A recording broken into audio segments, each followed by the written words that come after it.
महिला के जलने का प्रश्न है, जहां कहीं भी महिला के जलने का प्रश्न है, जहां कहीं भी महिला के जलने का प्रश्न है,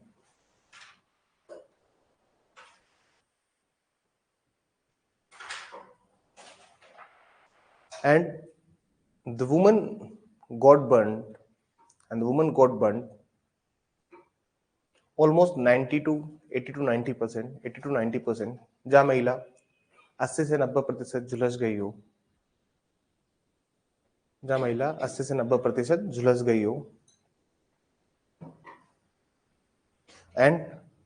and the defense was and defense was and the defense was mainly relying upon suicide and defense on mainly relying upon suicide, और वहां प्रतिरक्षा में मामले को आत्महत्या का बताया जा रहा हो, और वहां मामले को प्रतिरक्षा में मामले को आत्महत्या का बताया जा रहा हो, then the court will examine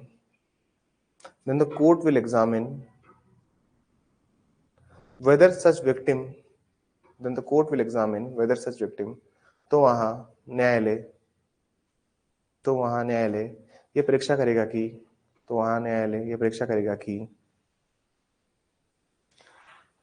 the court will examine whether the victim having such courage to do so परीक्षा करेगा कि क्या पीड़िता के पास ऐसा करने का साहस था, क्या पीड़िता के पास ऐसा करने का साहस था। आगे लिखिए, degree of burning is not criteria, degree of burning is not criteria, degree of burning is not criteria, degree of burning is not criteria. जलने का प्रतिशत जलने का प्रतिशत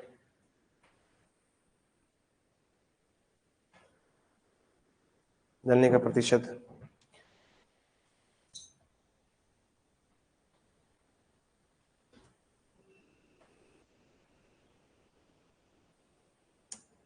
जलने का प्रतिशत कोई मापदंड नहीं होंगे, कोई मापदंड नहीं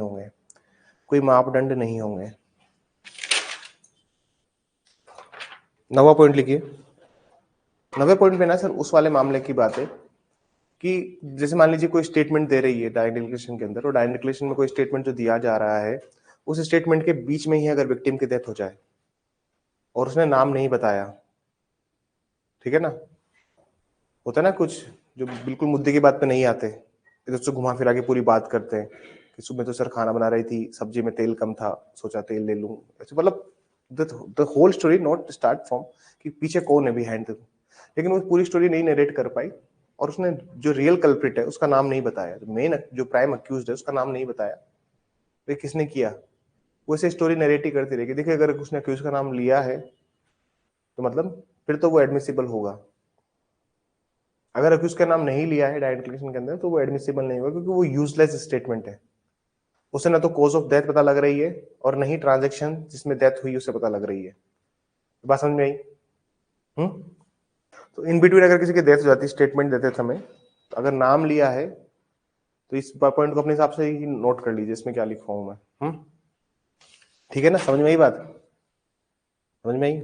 नाम ले लिया अगर उसने तो फिर तो एडमिसिबल है, अगर नाम नहीं लिया और इन बिटवीन अगर उसकी डेथ हो गई तो वो यूजलेस स्टेटमेंट है, क्योंकि वो 26 का जो एक क्लोज है उसको उसकी रिक्वायरमेंट को फुलफिल ही नहीं कर रहा है। सर्कमस्टांसेस से नहीं होता ना, कि रिजल्ट क्या होता है यूजुअली, क्या होता है जैसे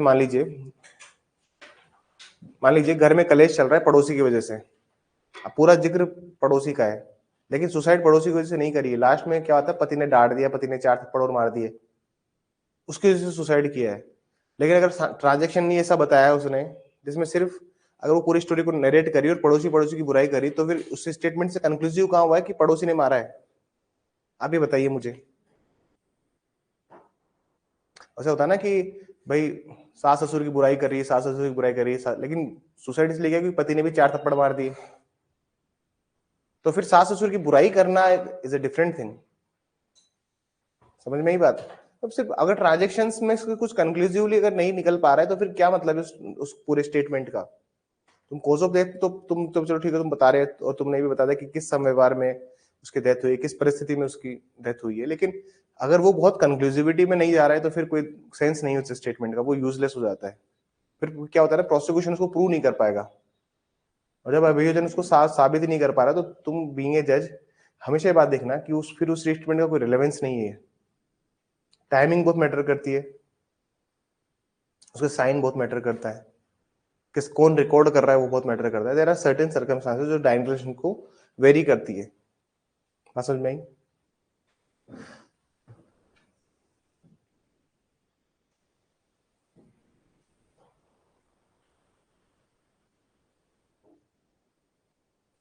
ऐसा होता है कहीं कहीं पे क्या ना, डॉक्टर सर्टिफिकेट भी इशू करते हैं। 10वां पॉइंट लिखिए।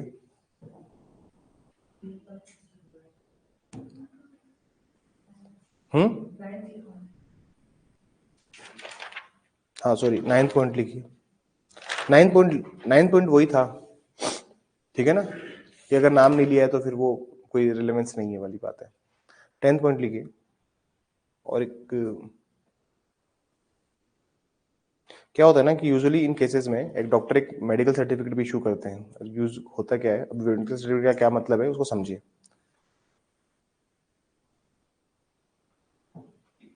क्या होता है कि victim was very fit in state of mind, इसके ऊपर एक स्टेटमेंट इशू करता है डॉक्टर। क्या होता है जहां पे भी केसेस ऐसे होते हैं कि बहुत हाई प्रोफाइल मामला है और उसमें प्रोसिक्यूशन नहीं चाहता कि कोई भी लूप छोड़े, तो एक डॉक्टर से एक सर्टिफिकेट भी ले लेते हैं कि that such victim is fit state of orientation. Fit state of orientation, orientation का मतलब क्या होता है कि सर वो उसकी जो मानसिक स्थिति है वो ऐसी है कि हाँ उस काम को कर सकती है। जैसे मान लीजिए वो कोई भी अनुस्थापित करने के लिए कोई बात बोल सकती है, जैसे उसके मेंटल पोजीशन वो है उसकी कि हाँ वो फिट है और वो कोई भी स्टेटमेंट दे सकती है। डॉक्टर अगर सर्टिफिकेट इशू करता है, बहुत से केसेस में करता है, यूजुअली क्या होता है कि बहुत सारे केसेस ऐसे होते हैं जहाँ पे एक सर्टिफिकेट भी इशू कर देता है डॉक्टर। जैसे मान लीजिए उसके पास विक्टिम 3-4 घंटे तक जिंदा रह लेगी और वो फाइट कर रही है डेथ से, तो अब जब स्टेटमेंट रिकॉर्ड करना आ रहा है तो डॉक्टर से हैंड टू हैंड क्या किया, एक सर्टिफिकेट बनवा लिया आपने, एक सर्टिफिकेट दो कि ये बोल पा रही है, आप सुन पा रहे हो मुझे, समझ पा रहे हो मुझे, बताएंगे आप, स्टेटमेंट देंगे अगर बुलाएंगे तो मजिस्ट्रेट साहब को। लड़की बोल रही हाँ, तो डॉक्टर ने हैंड टू हैंड सर्टिफिकेट बना के दे दिया कि हाँ he she is in the fit state of mind. Mentally तो ठीक है लेकिन बॉडी साथ नहीं दे रही ना सर। दो चीजें होती है हर इंसान के शरीर में, एक होती है मेंटल कंडीशन, एक है बॉडी। कभी भी क्या होता है, सुसाइड हो गया, बर्न हो गया, इन सब में क्या होता है, बॉडी खत्म हो जाती है, लेकिन मेंटली तो आदमी को पता है ना, मेंटली तो ही इज टफ। तो वो मेंटली अगर स्ट्रांग है तो डॉक्टर एक इस in that regard also issue A certificate, ठीक है ना। तो डॉक्टर क्या होता है, फिटनेस सर्टिफिकेट इशू करता है, भाई ये फिट स्टेट ऑफ ओरिएंटेशन है, मतलब ये बता सकती है इसके साथ क्या हुआ है, ठीक है। और उसको मतलब उसका मतलब ये होता है कि he that she has capacity to understand, capacity to understand, ताकि कल को डिफेंस ये प्लीड रेज ना करे कोर्ट के अंदर कि that she was not in the fit state of mind, where is the certificate of doctor. क्योंकि उसमें लिखा होगा ना कि किस टाइम रिकॉर्ड किया, किस टाइम डेथ हुई। तो अगर मान लीजिए 12 घंटे का टाइम है तो फिर सर्टिफिकेट भी तो होना होना चाहिए ना भाई। अगर समय की कमी होती है तो हम भी समझते हैं कि हाँ ये जो रीजन है ये सेल्फ एक्सप्लेन्ड है कि चलो ठीक है, उसको ला लेके आए, डायरेक्शन रिकॉर्ड किया, उसके 15 मिनट उसकी डेथ हो गई। So there is no such time कि वहां पे आप सर्टिफिकेट भी ऑब्टेन करें। लेकिन जब 12-12 घंटे तक तुम जिंदा है कोई महिला, उसकी डेथ नहीं हुई है इमीडिएटली, तो इसका मतलब क्या है कि there is sufficient time to give the certificate by the doctor. Certificate होना चाहिए था that she was in fit state of mind. और अगर मान लीजिए सर्टिफिकेट नहीं लगाया तो डॉक्टर को समन किया जाएगा, जो भी उस दिन ड्यूटी पे डॉक्टर था उसको समन किया जाएगा। बात समझ में आई? जो भी उस दिन ड्यूटी डॉक्टर था उसको समन किया जाएगा, समन करके उसको बुलाया जाएगा कि बताइए कि that she was in the fit state of mind और नॉट, क्या कंडीशन थी उसकी, क्या वो समझ पा रही थी, बोल पा रही थी, उससे कौन कौन मिलने आया था, सारे सवाल होंगे ना उससे। क्या आप पूरे टाइम उसके साथ थे, या बाकी पेशेंट्स को भी अटेंड कर रहे थे, क्या कोई ट्यूटरिंग तो नहीं करी किसी ने उसको, जो भी नर्स है कंसर्न नर्स सामने रिकॉर्ड हुआ है, सारी चीजें रिकॉर्ड होती है, ठीक है ना। Direction is a strong piece of evidence. लिख लीजिए इसमें, it is required that a fitness certificate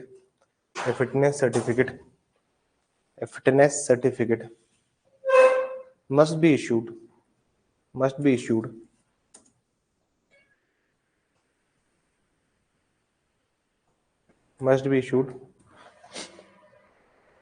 with respect to mental capacity of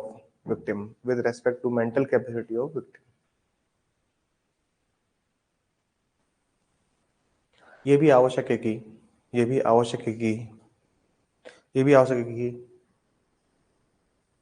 पीड़ित संबंधित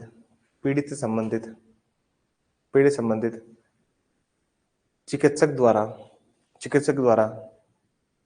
फिटनेस प्रमाण पत्र जारी किया जाए जिसके माध्यम से वो उस मानसिक अवस्था में थी कि वह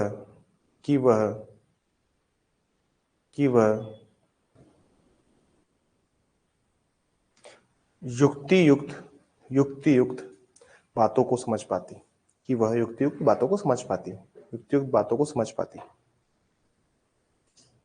पैराग्राफ से लिखिए, if there is no certificate then court can also issue a summon. यदि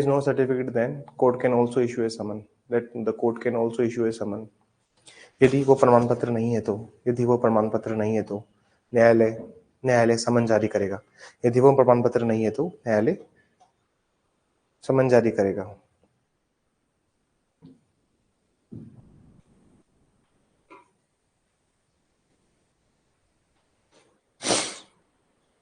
जी, कौन सा पॉइंट है? 11वें में लिखिए। अब सवाल ये है कि सर जहाँ पे एक से ज्यादा डायरेक्ट डिक्लेरेशन है तो वहां पे क्या होगा? अगर एक से ज्यादा मृत्युकालीन कथन है तो वहां क्या होगा? फर्स्ट वाले को वी विल कंसीडर फर्स्ट वाला। तो यूजुअली क्या होता है कि अगर मल्टीपल टाइम डिक्लेरेशन है तो उतने, अब आपको ये याद रखें कि जितने टाइम तक वो जी, जैसे 10 घंटे जी, 6 घंटे जी, तो इतने में सब लोग आते हैं। और फिर उससे क्या होता है, देखिए ऐसा है कि अगर बहुत ज्यादा इनकंसिस्टेंसी तो आप फर्स्ट वाले को रिलाई करो। अगर बहुत ज्यादा इनकंसिस्टेंसी नहीं है और उसने सिर्फ 1 या 2 नाम एक्स्ट्रा जोड़े हैं बाद वाले में, तो बाद वाले को रिलाई करो। क्या पता उस टाइम उस सडन हीट ऑफ मोमेंट में उसको ज्यादा नाम याद नहीं आ रहे हो। बात समझ में आ रही है? लेकिन अगर बहुत ज्यादा इनकंसिस्टेंसी होती है देन द फर्स्ट वाला, you always prefer the first, जो फर्स्ट वन है। लिखिए इसमें, wherever there are several dying declaration, जहां कहीं भी एक से अधिक मृत्युकालीन कथन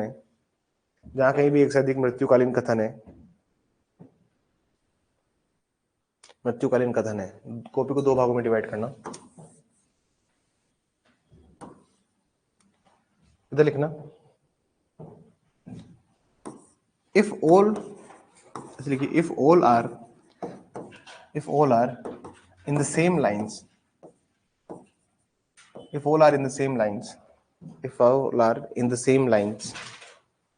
मतलब सब में एक ही बात रिपीट कर रही है वो बार बार, तो मतलब it's a sole basis of conviction. क्या है सर ये? ठीक है, लिखिए इसमें, यदि पीड़िता द्वारा एक ही कथन किया गया है, यदि पीड़िता द्वारा हर बार एक ही कथन किया गया है, तो दोष सिद्धि के लिए एकमात्र कथन पर्याप्त है। तो दोष सिद्धि के लिए एकमात्र कथन ही पर्याप्त है। और जहां पे भी वेरियस डायरेक्ट डिक्लेरेशन है और जहां पे इनकंसिस्टेंट है,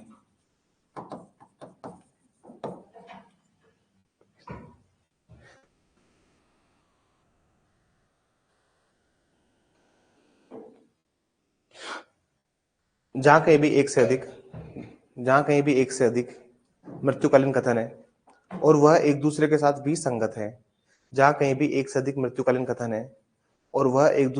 विसंगत है, then ऐसे लिखिए, wherever there is various dying declaration, wherever there is various dying declaration and they are inconsistent with each other, and they are inconsistent with each other, wherever there is various dying declaration and they are inconsistent with each other, inconsistent with each other,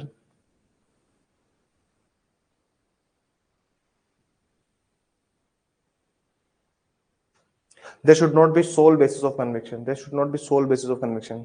तो केवल उसे उस कथन के आधार पर ही, केवल उसे उस कथन के आधार पर ही दोष सिद्ध नहीं किया जा सकता, तो केवल उसे उस कथन के आधार पर ही दोष सिद्ध नहीं किया जा सकता, दोष सिद्ध नहीं किया जा सकता,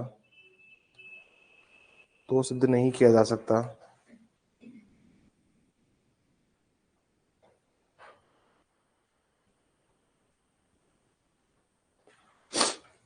समझ में आई?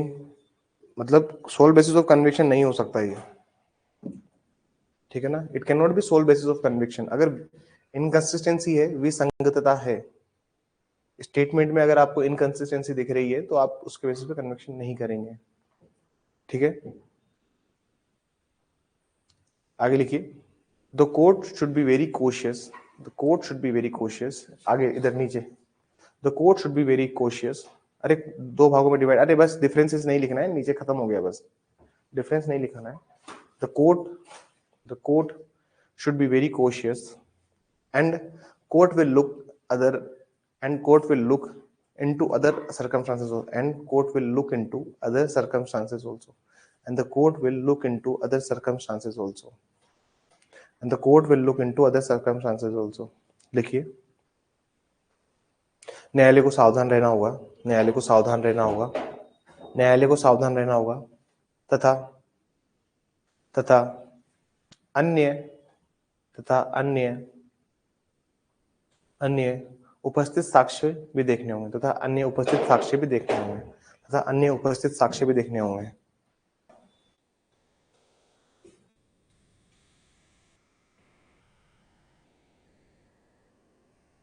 किस तरह लिखिए, Adbir versus government university of Delhi. इसके थोड़े से केस बहुत इंटरेस्टिंग केस है, फैक्ट्स है इसके, इसको थोड़ा सा पढ़ते हैं।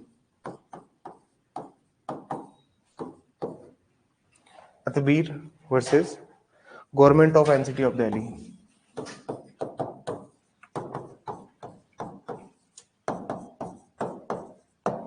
Government of NCT of Delhi, this is 2010 supreme court.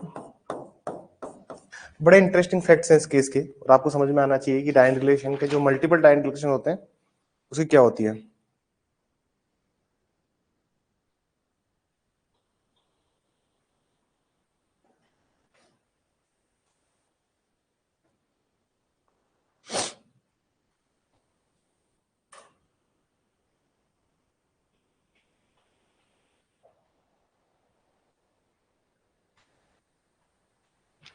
इस केस में होता क्या है, और केस के फैक्ट सुनिएगा, वेरी इंटरेस्टिंग फैक्ट्स हैं इसके, इसको समझिए, इसके फैक्ट्स को होता क्या है इसके फैक्ट्स में। सर, ये अदबीर वर्सेस एनसीटी ऑफ दिल्ली में क्या होता है, इसमें मल्टीपल डायन रिलेशन से रिकॉर्ड होते हैं। अब होता क्या है सर,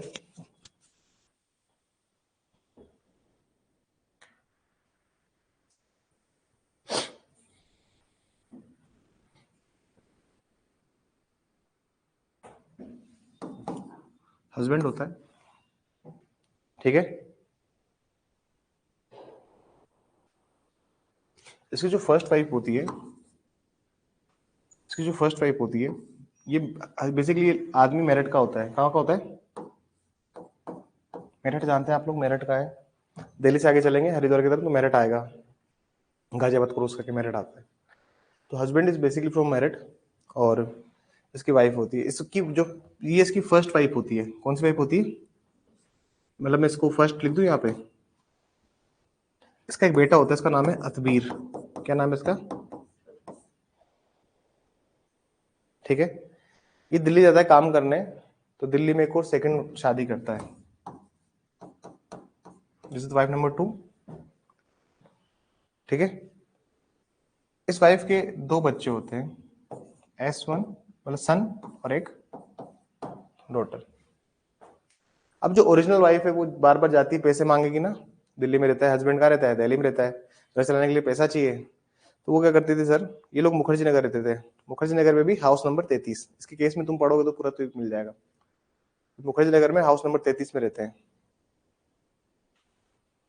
अब होता क्या है इस केस के अंदर, ये रहती मेरठ के अंदर, तो ये दिल्ली आके बार बार पैसे मांगती है अपने हस्बैंड से, ठीक है, हस्बैंड से हर दिन पैसा मांगती है।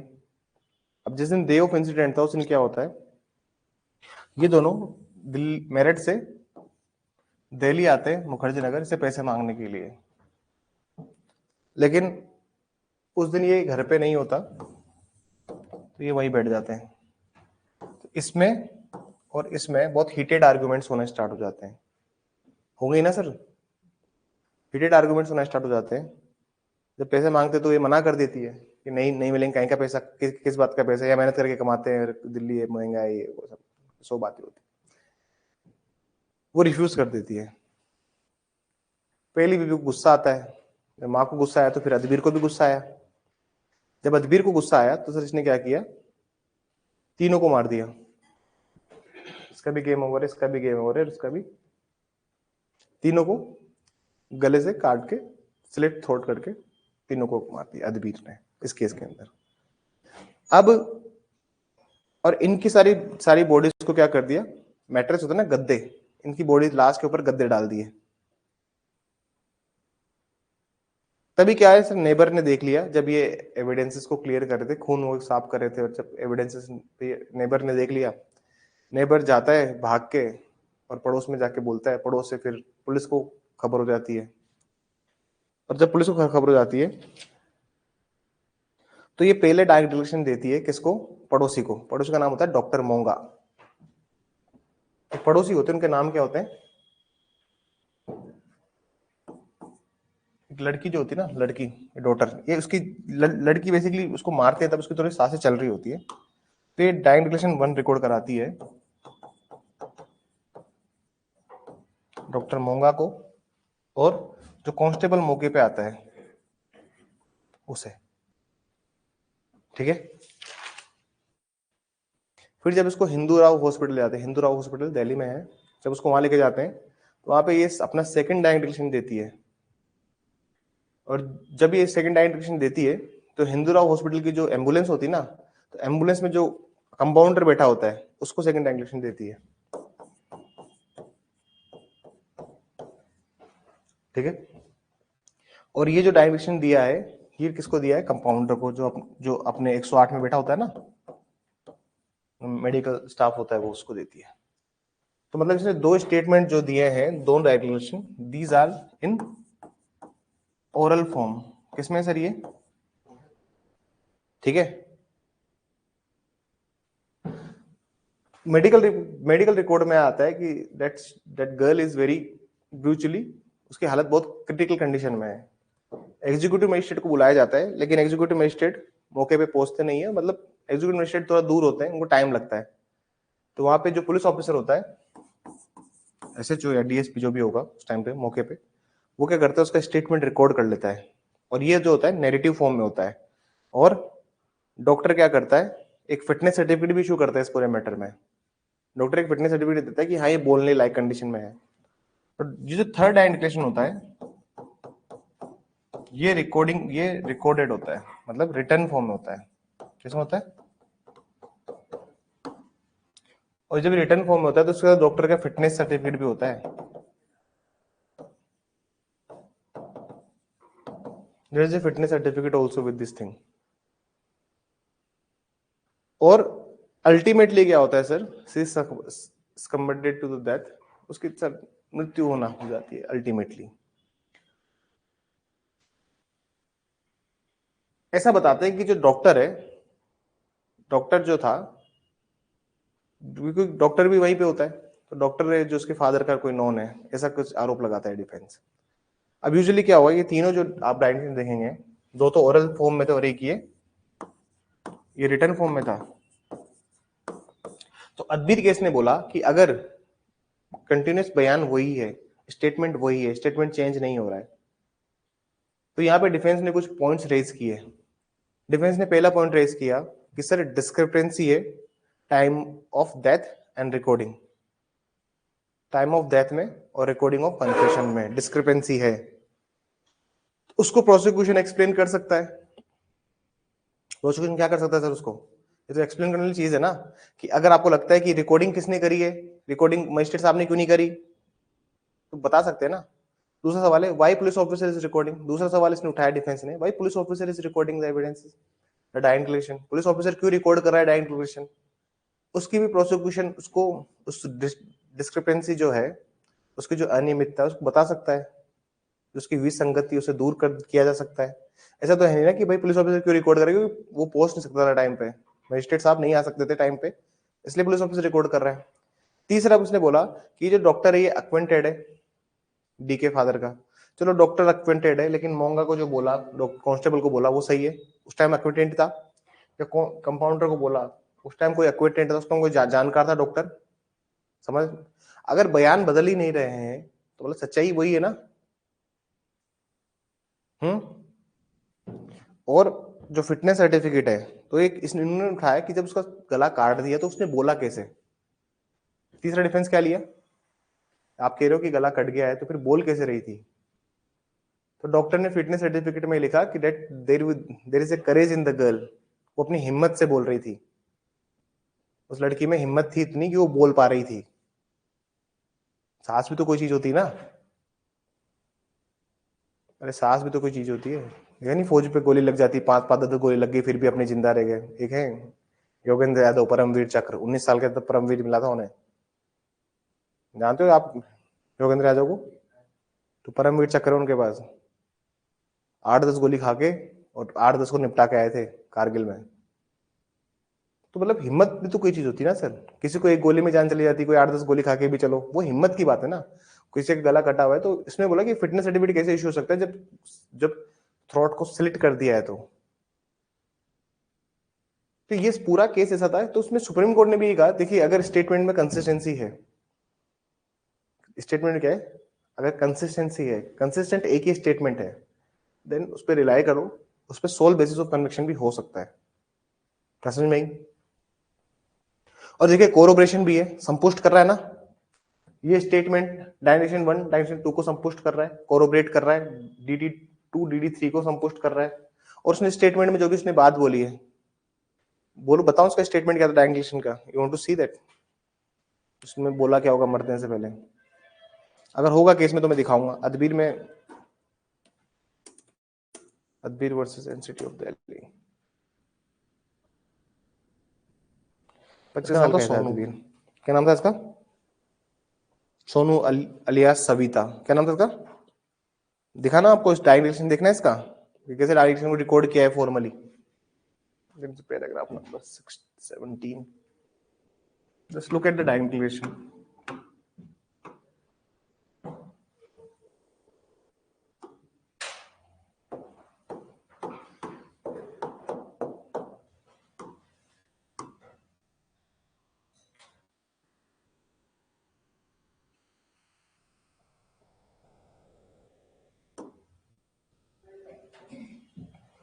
अतबीर,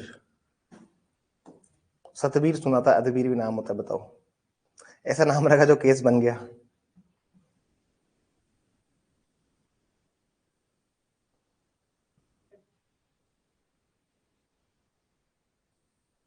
this is statement of Savita, पढ़ लीजिए। I resided at aforesaid address, this is the direction.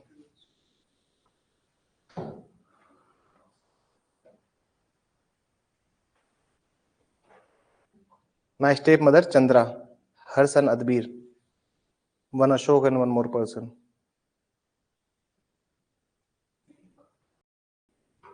समझ में आई? तो सदबीर वाला केस ये था कि इसमें इनकंसिस्टेंट वाली बात जो थी, अगर एक ही स्टेटमेंट बार बार अगर दे रही है वो लड़की, सोनू अलियास सविता, 16 ईयर की थी, वो लड़की मर गई वैसे तो, लेकिन ठीक है अब क्या कर सकते हैं। तो अजबीर को इसमें कन्विक्ट कर दिया था, चंदा भाग गई और तीसरा आदमी भी भाग गया, वो कभी पकड़ाई में नहीं आया। उसकी उसकी वो थी मदर चंदा, चंदा भाग गई, कभी उसको पकड़ नहीं पाए। और हाँ तीसरा भी भाग गया। तब एक और सब भागे, सिर्फ अदबीर को पकड़ा है इसमें। तभी तो अदबीर एंड अदर्स होता ना, अगर बाकी होते तो किसका नाम अदबीर ही तो है, वरना क्या किसका नाम क्या बनता, अदबीर एंड अदर्स। ठीक है, समझ में आ गई कहानी। चलिए, अदबीर को केस को पढ़ा दिया मैंने, ऐसे बड़ी सैड केस ना, तुम तो दुखी हो गए सारे अदबीर पढ़ के। अरे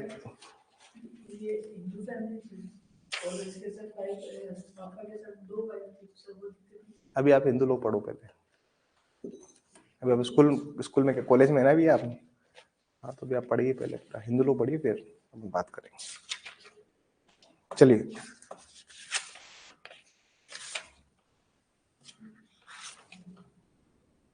ठीक है सर, डायरेक्ट हो गया, केसेस हो गए, और जो मेनली जो गाइडलाइंस थी वो हो गई। अब हमें डिस्टिंक्शन समझना पड़ेगा between the English law and Indian law, कि दोनों में क्या डिफरेंस होता है, इंग्लिश लॉ में क्या डिफरेंस है और इंडियन लॉ में क्या डिफरेंस है। ठीक है, तो कॉपी को दो भागों में डिवाइड करो, सिंपल सी बात है, टॉपिक कोई पूछता नहीं है, बट फिर भी क्या होता है ना कि इंटरव्यू में पूछ लेते हैं कि डायरेक्ट डिक्लेरेशन में इंग्लिश में क्या डिफरेंस है, क्योंकि जजेस क्या होते हैं ना, जजेस use to read a lot, high court जजेस, तो वो पूछ सकते हैं आपसे कि इंग्लिश लॉ में क्या कि जैसे अभी उन्होंने पूछ लिया, अभी इंसेनिटी की बात, अभी इंटरव्यू की बात है कि मेडिकल और लीगल इंसेनिटी में क्या अंतर होता है, पूछ रहे थे बच्चों से, तो they can ask, certainly ask you those things. तो मैं नहीं चाहता कि कोई भी चीज ऐसी हो जो हमसे छूट जाए, जो एग्जाम में उस टाइम काम आए हमारे। हैंड डालिए, what is the difference between, what is the difference between English and Indian law with respect to direct declaration? What is the difference between English and Indian law with respect to direct declaration?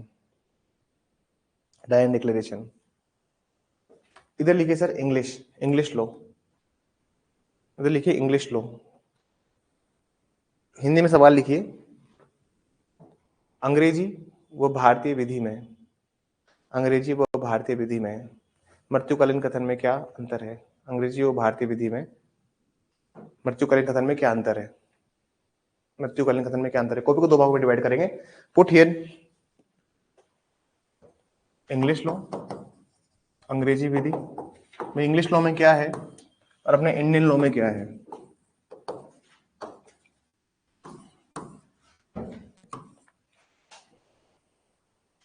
ठीक है, first point लिखेंगे, it only related to the criminal cases, it only related to the criminal cases, ये केवल डांडिक मामलों, ये केवल डांडिक मामलों पर ही लागू होता है, ये केवल डांडिक मामलों पर ही लागू होता है, ये केवल डांडिक मामलों पर ही लागू होता है। It only related to criminal cases, क्या चीज, डायरेक्ट डिक्लेरेशन सिर्फ इंग्लिश लॉ किस पे लगता है, क्रिमिनल केसेस में लगता है, वहां सिविल पे नहीं, हमारे यहाँ पे क्या लगता है सर, लिखिए इधर, in India it applies, it applies evenly on civil और criminal cases, in India it applies evenly on civil and criminal cases। Bharat में यह समान रूप से सिविल व डांडिक प्रक्रियाओं में लगता है, भारत में समान रूप से सिविल व डांडिक प्रक्रियाओं में लगता है, क्योंकि लाइन लिखी हुई ना सर उसमें 26 के ए में कि किसी भी नेचर की प्रोसीडिंग्स हो, नेचर ऑफ प्रोसीडिंग से फर्क नहीं पड़ेगा, तो उस चीज से क्या होता है सर, स्कोप ओपन हो जाता है, जब स्कोप ओपन हो गया एक बार, then you can change interchangeably here, this is the first difference. Please second difference लिखिए,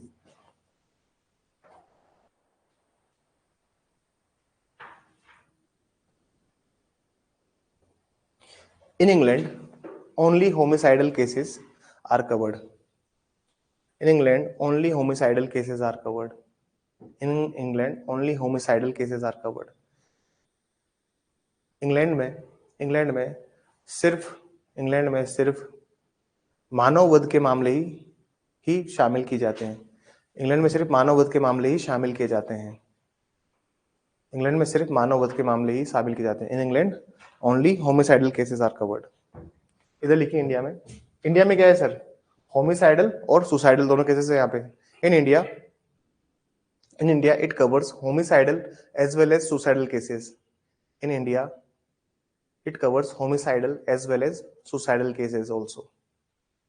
भारत में मानव वध के साथ साथ आत्महत्या वाले मामले भी शामिल किए जाते हैं, भारत में मानव वध के साथ साथ आत्महत्या वाले मामले भी शामिल किए जाते हैं।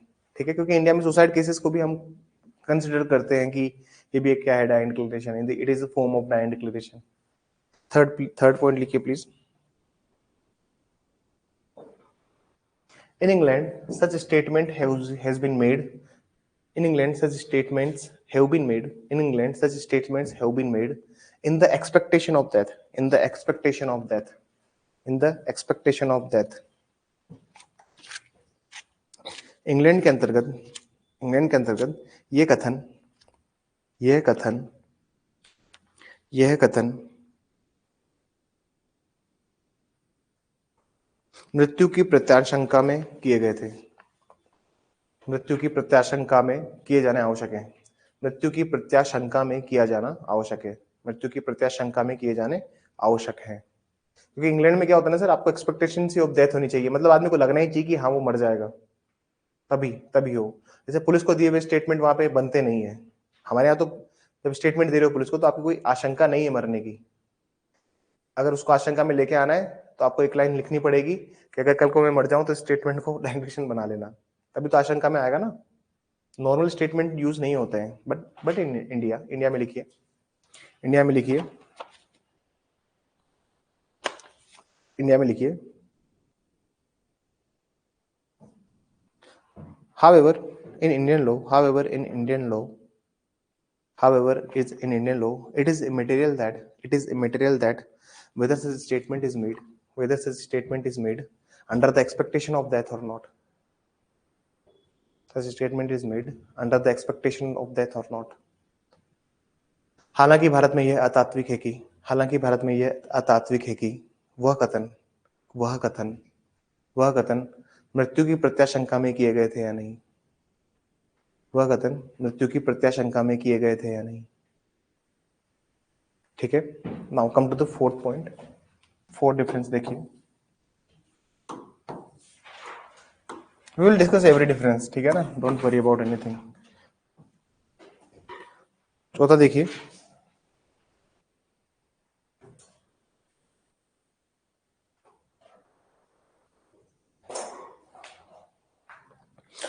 in England it is necessary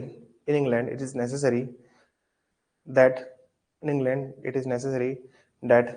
victim has completed his statement. अंग्रेजी विधि में यह आवश्यक है कि पीड़ित ने अपना कथन पूर्ण कर लिया हो। अंग्रेजी विधि में आवश्यक है कि पीड़ित ने अपना कथन पूर्ण कर लिया हो। इधर लिखिए, however in Indian law when the statement related to cause of death or circumstances,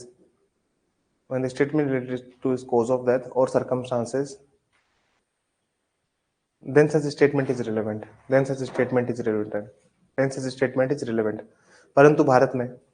परंतु भारत में जब भी कथन मृत्यु के कारण या समव्यवहार की परिस्थिति के बारे में होगा, मृत्यु के कारण या समव्यवहार की परिस्थिति के बारे में होगा, तो वो कथन सुसंगत माना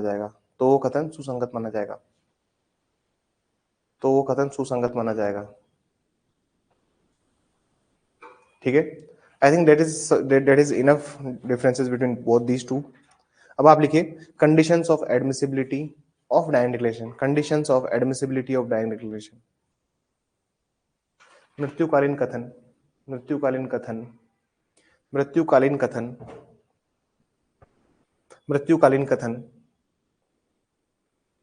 के लिए आवश्यक शर्तें। इट्स ए बिग टॉपिक, ठीक है ना, ये बड़ा टॉपिक रहेगा और we will discuss every dimension of dying declaration in this topic, ठीक है ना। ये इंपॉर्टेंट टॉपिक है ये। हम यहाँ पे सारे डायमेंशन समझेंगे, सारे जो भी उसके उपबंध होते, नियम होते हैं। The class would be wrong, CPC class lecture नहीं होगा। I would leave the class early क्योंकि कल टेस्ट है, AP होगा। I would to prepare the paper, ठीक है। तो क्लास थोड़ी लंबी ले लूं, are you comfortable in that thing? ठीक है, डायमेंशन खत्म करते हैं आज पूरा, because it has a lot of topics in it and we would like to discuss every topic, ठीक है। अब समझने की बात है और समझ से चलना। आज मैं थोड़ा लेक्चर देने के मूड में हूँ, ना कि बोर्ड पे लगा के मेहनत कराने की, तो समझना तुम, ठीक है ना। समझने की कोशिश करना। देखिए जहाँ पे मैं डायरेक्ट डिक्लेरेशन की बात करता हूँ, उनके आवश्यक शर्तों की बात करता हूँ, तो पहली शर्त क्या होनी चाहिए डायरेक्ट डिक्लेरेशन के लिए? सर पहली शर्त होनी चाहिए to whom the statement is made, किसको स्टेटमेंट दिया गया है। सबसे इंपॉर्टेंट चीज तो वही है। अगर आप मजिस्ट्रेट को दे रहे हो तो वो तो बहुत ही कंक्लूसिव एविडेंस हो जाता है। पहला पॉइंट लिखिए, to whom the statement is to be made and its form, to whom the statement is to be made and its form.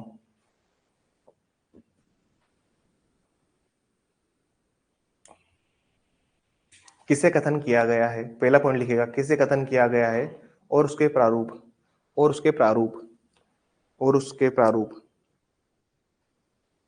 इसमें लिखिए, इसमें लिखिए, ये हेडिंग है, तब कम से कम ये इसको आप हेडिंग कंसीडर करना, ठीक है ना।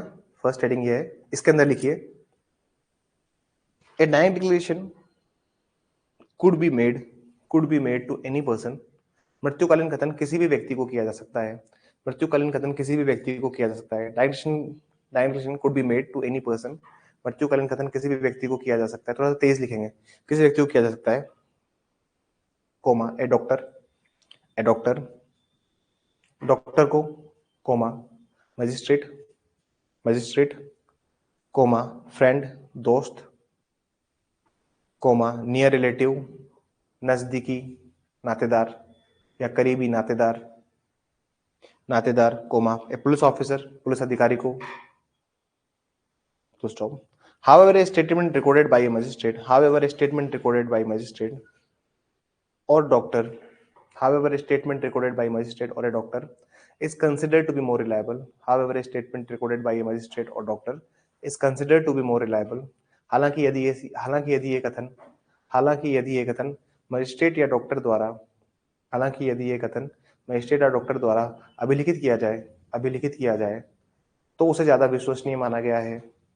अभिलिखित किया जाए तो उसे ज्यादा विश्वसनीय माना गया है, तो उसे ज्यादा विश्वसनीय माना गया है।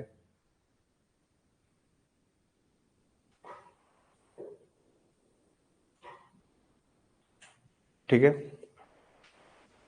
बाकी सारे स्टेटमेंट्स को क्या होगा सर, ज्यादा कोरोबरेशन चाहिए होगा। ठीक है, फिर आपने लिखिए, एक केस का नाम लिखिए, क्यूइन वर्सेस अब्दुल्ला 1885।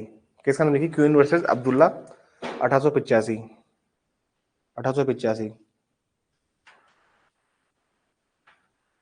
इसमें क्या होता है सर, एक छोटी बच्ची होती है, उसका गला काट देते हैं, तो वो इशारों से बताती है विक्टिम के बारे में, मतलब जो होता है ना अक्यूज, उसके बारे में। तो उसको भी जो इशारों से बता रही है, जो जेस्चर से बता रही है, जो इशारे करके बता रही है, ठीक है ना सर, उसको रिलेवेंट माना गया है। लिखिए, द स्टेटमेंट, अब फॉर्म की बात करूंगा मैं, किसकी बात करूंगा, फॉर्म्स की, किस फॉर्म में होना चाहिए। तो इसमें लिख दीजिए, no particular form of the recording of statement, no particular form of the recording of the statement. प्रारूप की बात करूंगा, ठीक है ना। No particular form of recording of statement is prescribed, no particular form of recording of statement is prescribed, no particular form of the recording of statement is prescribed. कथन को अभिलिखित करने के लिए, कथन को अभिलिखित करने के लिए कोई भी प्रारूप विहित नहीं है, कथन को अभिलिखित करने के लिए कोई भी प्रारूप विहित नहीं है, कथन को अभिलिखित करने के लिए कोई भी प्रारूप विहित नहीं है। कल को क्या, वो कल क्या हुआ, नोटिफिकेशन आया उसका एपीओ का, तो अब बुरा तो हमें भी लग रहा है, कोई काफी सारे बच्चे थे जो अपीयरिंग थे, but due to the stubborn ability, उनके वजह से वो बच्चे फॉर्म नहीं भर पा रहे। और यूजुअली बताए तुम्हें, अगर तुम लोगों को अलाउ कर देते ना, तो फिर वो बच्चे रिट डालते दूसरे वाले। सर वो दिक्कत है इसमें ना, एक्सप्रेस में लिखा हुआ लिखा जब भी नोटिफिकेशन है, मेरे दोस्त के बाबा जेलों में बोला था कि नहीं करेंगे, ये तो हमें नहीं करेंगे, तो हमें ही पता था, लेकिन फिर भी एक भरना चाहिए हमें। यूजुअली क्या होता है ना कि अगर तुम लोगों को अलाउ कर देते, सुन लो बात, तो जिन बच्चों ने ईमानदारी से फॉर्म नहीं भरा उनको भी अलाउ करना पड़ता, और फॉर्म की डेट दोबारा निकालनी पड़ती, और जब फॉर्म की डेट दोबारा निकाल दी तो एग्जाम के लिए टाइम भी देना पड़ता है इनको, 60 महीने 90 दिन, जो आरपीएससी का रूल है। तो उससे फिर ये तुम्हारा एग्जाम पूरा डिस्टर्ब हो जाता। इस वजह से उन्होंने क्या सोचा कि तुम्हें जो बच्चे अपीयरिंग एपीओ में, उनको थोड़ा बाहर निकाल के बाकी बच्चों को इन कर लेते हैं। मैं यार वो तो हाँ, पास आउट होना चाहिए जिस दिन डेट आई थी ना एपीओ के फॉर्म की, जुलाई मतलब अप्रैल मई में, कैसे पास आउट होगा अप्रैल मई में, इनकी टाइमिंग ही गलत है, इनको जून जुलाई में देना चाहिए था। 2 3 महीने बाद करवा देते थे, फॉर्म की डेट खुलवा देते। हाँ ये तो थोड़ा सा इनको वो रहा, गलत रहा, इससे गलत है किसी पे कमेंट करना। You are no one to comment upon them. नहीं देखिए, APO is very very long pending examination. क्या पता वो लोग कब से ट्राई कर रहे होंगे एपीओ को लॉन्च करने का, लेके आने का, ठीक है ना। And we are no one, even we are no one to comment upon them. RPC है, they are and we have to respect their integrity. हाँ बस ठीक है, उनको रेस्पेक्ट करना चाहिए हमें। तो चलिए बात नहीं, चलो लिखो आगे लिखो। सर समय नहीं, बस प्लीज बात नहीं, आगे लिखिए। तो क्यून वर्सेस अब्दुल्ला लिख लिया आपने, किसका नाम? 1885, इसमें लिखिए 1885, इस केस में लिखिए the statement could be in written, oral और इवन वर्बल। लिखो बस वही लिखवाया मैंने। क्या लिखवाया मैंने लास्ट में बताऊं? बस हो गया, खत्म हो गया। और क्या लिखवा रहे थे इसके आगे? क्या बीच में छोड़ा हुआ है क्या सेंटेंस? फुल स्टॉप करके खत्म करो ना। सो लिखिए आगे, the statement could be in written, oral और even verbal. The statement could be in written, oral और इवन वर्बल। ये कथन लिखित,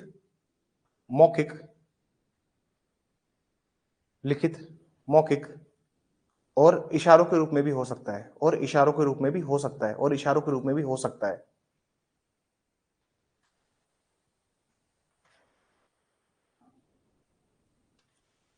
ठीक है, जैसे हाथ से मैंने सिग्नल बता रहे हैं, जैसे क्यून वर्सेस अब्दुल्ला केस में ये हुआ था। छोटी बच्ची थी सर, अब किसी का उसने रेप कर दिया, वो बोल नहीं पा रही थी, उसका गला काट दिया था, तो she dictated all the actions by hand movement. ये केस मैं आपको वहां भी पढ़ाऊंगा जहाँ पे हम पढ़ेंगे that who can be a witness. तो वहां पे भी केस लिखवाया है मैंने, विटनेस कौन हो सकता है, साक्षी कौन हो सकता है। नहीं, विशेषज्ञ की जरूरत नहीं होती। आजकल तो क्या होगा ना कि टेक्नोलॉजी इतनी होगी कि आजकल रिकॉर्ड किया जाता है, पूरा वीडियो रिकॉर्डिंग होती है। और इसमें तो गाइडलाइंस भी है कि जहाँ पे भी कोई अगर अदर मेन से देना चाहता है, ओरल और रिटर्न भी देना चाहता है, डायरेक्शन भी रिकॉर्डिंग करो, आप रिकॉर्डिंग करो, क्योंकि आजकल सबके पास फोन होते हैं ना। ये तो 1885 का केस है, और इशारों से भी करा है, तो आप उसके लिए ट्रांसलेटर कहाँ से लेके आओगे? और वो चलो ठीक है, ट्रांसलेटर भी ले आए, या फिर आपने स्पेशल एजुकेटर भी लिया है जो कि इशारों में जानते हैं, लेकिन उसको भी तो इशारे आने चाहिए। जैसे कोई आदमी है आज, उसका एक्सीडेंट हो जाता है, तो उसको क्या पता कि इसको क्या बोलते हैं इशारों में? यही बात आती थी ना पहले, डीडी न्यूज के बगल में चलता था एक इशारों वाला भी न्यूज बताता था। तो साइन मैनुअल भी तो उसको आना चाहिए ना, तभी तो साइन मैनुअल समझा पाएगा। बात समझ में आई? सेकंड पॉइंट लिखेंगे, सेकंड हेडिंग लिखिए, the person making the statement must have died. The person making the statement must have died. जिस व्यक्ति द्वारा कथन किया गया है, उसकी निश्चित ही मृत्यु होनी चाहिए।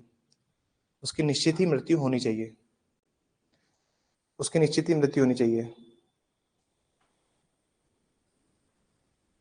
इसमें सर ऐसा सीन होता है कि देखो, डेथ जो हुई है आदमी की, वो डेथ होनी चाहिए, लेकिन इसका मतलब ये नहीं कि इमीडिएट डेथ होनी चाहिए। हो सकता है ना कि इमीडिएट डेथ ना हो, साल भर बाद, 6 महीने बाद, 2 साल बाद, बट डेथ होनी चाहिए। जब तक डेथ नहीं होगी, वो स्टेटमेंट डायन डिक्लेरेशन नहीं बनेगा।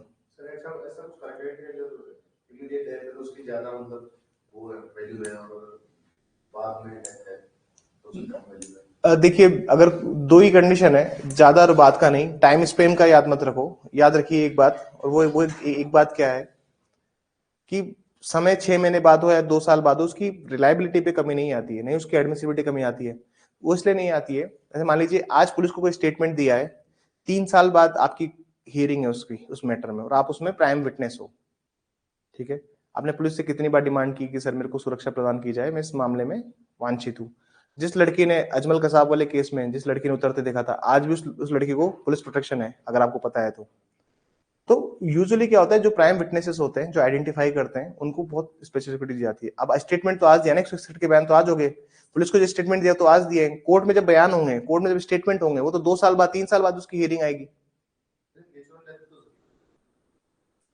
तो कॉज ऑफ डेथ और सर्कमस्टांसेस से रिलेटेड होना चाहिए ना जब भी डेथ हो।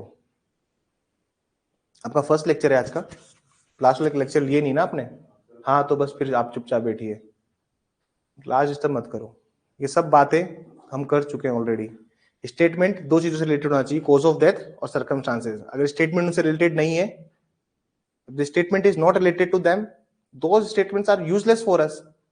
कल शायद हमने डिस्कस भी किया था अर्थात कि किसी को हार्ट अटैक आ गया तो स्टेटमेंट फिर वो रिलेटेड नहीं हुआ ना कॉज ऑफ डेथ और सर्कमस्टांसेस से।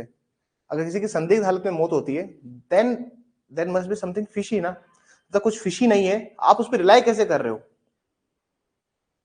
तो डायरेक्ट डिक्लेरेशन का सिंपल सा फंडा एक बात याद रखिए, डायरेक्शन तब तक नहीं है सर जब तक वो कॉज ऑफ डेथ और सर्कमस्टांसेस से रिलेटेड नहीं हो। ऐसे तो सर हर आदमी जिसके कोर्ट में गवाही लगी हुई है वही आदमी की डेथ हो रही है इंडिया में, तो सारे स्टेटमेंट थोड़े ना डायरेक्शन बन रहे हैं। और मैंने आपको ये भी बताया था कि उसकी नेसेसिटी कितनी है, क्या वो प्राइम विटनेस है?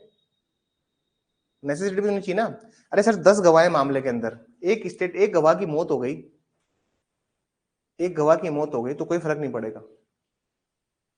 एक गवाह की संदिग्ध हालत में मौत हो गई, अटैक आके मौत हो गई तो भी कोई फर्क नहीं पड़ेगा। 9 विटनेसेस तो हैं अलग। तो नेसेसिटी की बात भी बताई थी मैंने आपको कि आवश्यकता है, कितनी आवश्यकता है उसकी अगर आपने क्लासेस लिए तो the thing is those concepts are very wide, plenary and plain in itself. लिखिए इसमें the death need not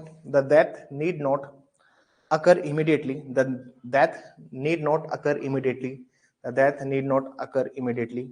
ये आवश्यक नहीं है कि मृत्यु तत्काल रूप से आए, ये आवश्यक नहीं है कि मृत्यु तत्काल रूप से हो, तत्काल रूप से हो।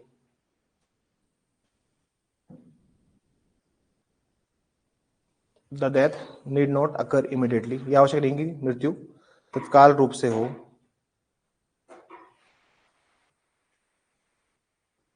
But for the purpose of direct declaration,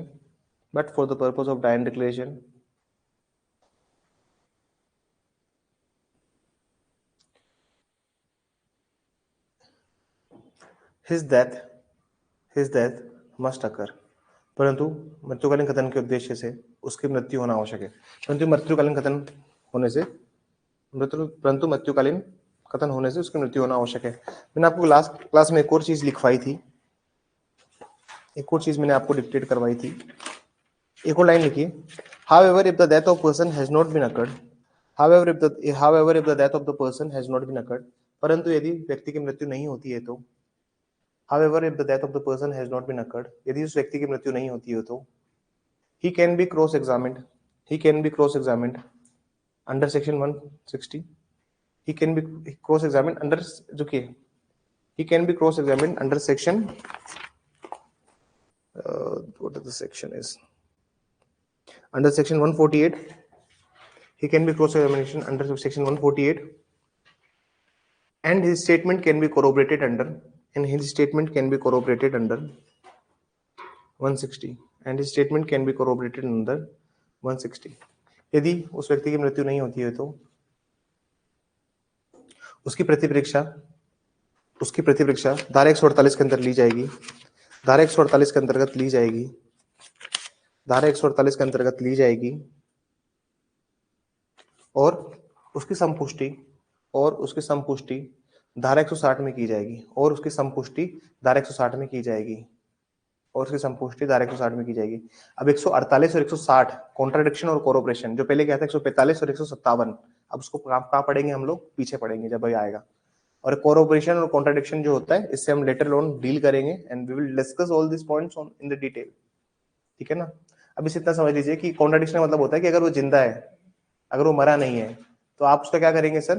उसका क्रॉस एग्जामिनेशन करवाएंगे, और क्रॉस एग्जामिनेशन करवाने के बाद में आप उसका क्रॉस एग्जामिनेशन करवाएंगे सामने वाले से, जो एडवोकेट होगा उसको क्रॉस करेगा और उसको कॉन्ट्राडिक्शन करेगा, उसकी जो स्टेटमेंट है उसी को काटने की कोशिश करेगा। तो ऐसे स्टेटमेंट क्यों दिया?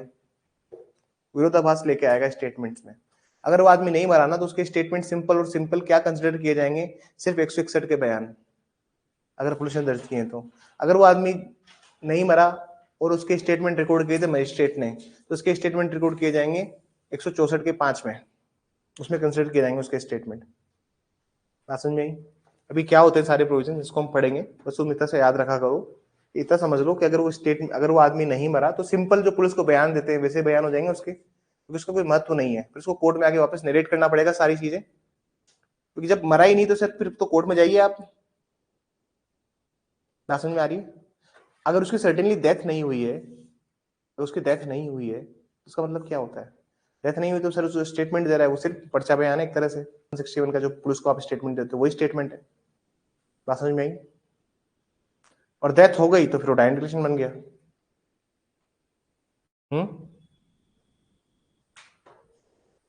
यहां तक समझ में आई कहानी? तीसरा लिखिए, थर्ड पॉइंट, थर्ड एंड लिखिए, the statement must related to the cause of his death, the statement must related to his cause of his death. ये कथन मुख्य रूप से उसकी मृत्यु के कारण के बारे में, और the circumstances of transaction, or the circumstances of the transaction which resulted in his death, या उस संव्यवहार की किसी परिस्थिति के बारे में किया गया हो, या उस संव्यवहार की किसी परिस्थिति के बारे में किया गया हो, जिसके फलस्वरूप उसकी मृत्यु हुई है, अब इस मामले में रिट लगे एपीओ वाले मामले में तभी काम हो पाएगा। उसकी मृत्यु हुई है, क्योंकि this is very unfair to the person जो लास्ट ईयर में है। उनकी क्या गलती है? वो 2 महीने पहले अगर पास आउट हो रहे हो तो व्हाट इज देयर फॉल्ट? अब और ये लिख देते अपीयरिंग वाले भी भर सकते हैं, तो क्या फर्क पड़ जाता? हाँ, एक्सपीरियंस वैसे भी इनको रिक्वायर्ड नहीं है भाई। 2 साल का एक्सपीरियंस होता तो फिर बच्चा सोचता कि चलो ठीक है। जब एक्सपीरियंस नहीं मांग रहे, सिर्फ आपको पास आउट ही चाहिए, तो लिख देते अपीयरिंग वाले भी भरते हैं, क्योंकि आरपीएससी एग्जाम कराने में 7-8 महीने लेगी, क्योंकि आरपीएससी कैलेंडर से गवर्न होती है, उसका एक सेट कैलेंडर है। तो मुझे लगता है इसमें रेट लगाई जाए, रेट कंटेस्ट की जाए, तो ये मामला, इसमें दोबारा फॉर्म निकलेंगे इसके, और फिर एग्जाम की डेट पोस्टपोन होगी। नहीं आएंगे लॉस का कुछ ऐसा नहीं है, क्योंकि अभी इन्होंने एग्जाम करवाई, इन्होंने हाई कोर्ट में अभी हायर जुडिशियल की एग्जाम हुई है ना, एडीजी की एग्जाम हुई, उसमें पुराने लोग पूछे इन्होंने।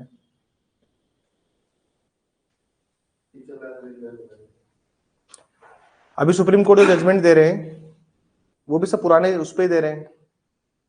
अभी रिसेंटली सेक्शन 27 पे जजमेंट दिया है, डिस्कवरी स्टेटमेंट पे, पढ़ा है आपने लाइव लॉ में? कल परसों का जजमेंट था। मैं सोच रहा था आपके ग्रुप में भेजूं, मैंने डाउनलोड तो किया हुआ है उसे। लेकिन ये अब जो ये बीएनएस है, ये जब तक सुप्रीम कोर्ट आएंगे इनको 2-3-3-4 4 साल लग जाएंगे। हाँ, वो तो अब होगी ना। अब जो नए मामलों में ट्रायल चल रहे हैं वो भी नए तरीके से चल रहे हैं, लेकिन पुराने मामले में पुराने रहेंगे ना। नहीं, वो इट हार्डली मैटर्स।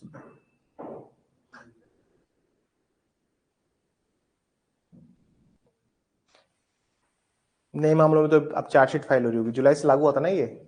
अभी का महीना चल रहा है, जुलाई अगस्त नवंबर, तो 90 दिन हो गए ना। अभी तो चार्जशीट फाइल हो रही होगी इनमें इस टाइम, तो अभी चार्जशीट ही लग रही होगी। जजेस के पास तो ट्रायल के लिए आया कहाँ अभी तक मैटर? अभी तक तो एविडेंस स्टेज पे भी नहीं पहुंचा होगा, तो फिर कहाँ दिक्कत आ रही होगी? भैया तो सैलरी भी तो ले रहे हैं 1.25 लाख 1.5 लाख रुपए, आएगी तो आएगी दिक्कत, और क्या, समाज के लिए काम तो करेंगे ना। या काम करना छुड़वा दें इन जजेस से? करने तो काम, लेट देम वर्क। चलिए आगे लिखिए प्लीज। इसमें केस लिखेंगे Ratan Ratan Ratan Gond versus state of Bihar. This is 1959 supreme court. थोड़ा सा उतरना पड़ेगा मुझे अब, थोड़ा सा।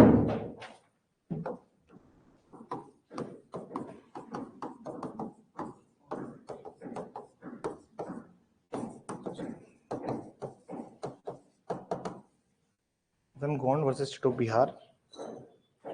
This is 1959 Supreme Court.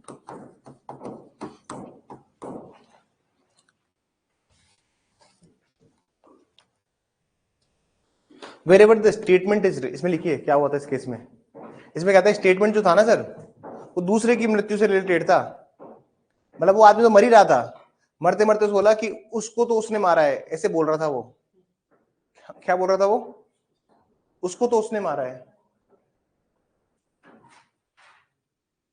उसको तो उसने मारा है, और फिर इतने में मर गया. खुद को किसने मारा है उसने वो नहीं बताया. समझ में आई?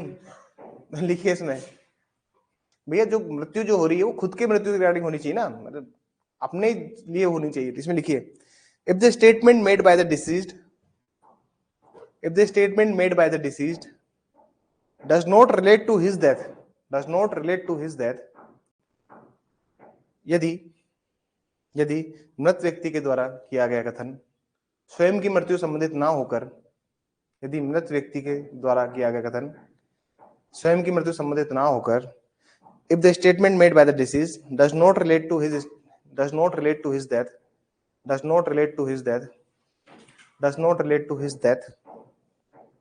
but to the death of another person, कथन स्वयं की मृत्यु से संबंधित ना होकर किसी अन्य की मृत्यु संबंधित हो, किसी अन्य की मृत्यु संबंधित हो, but to the death of another person, it is not relevant.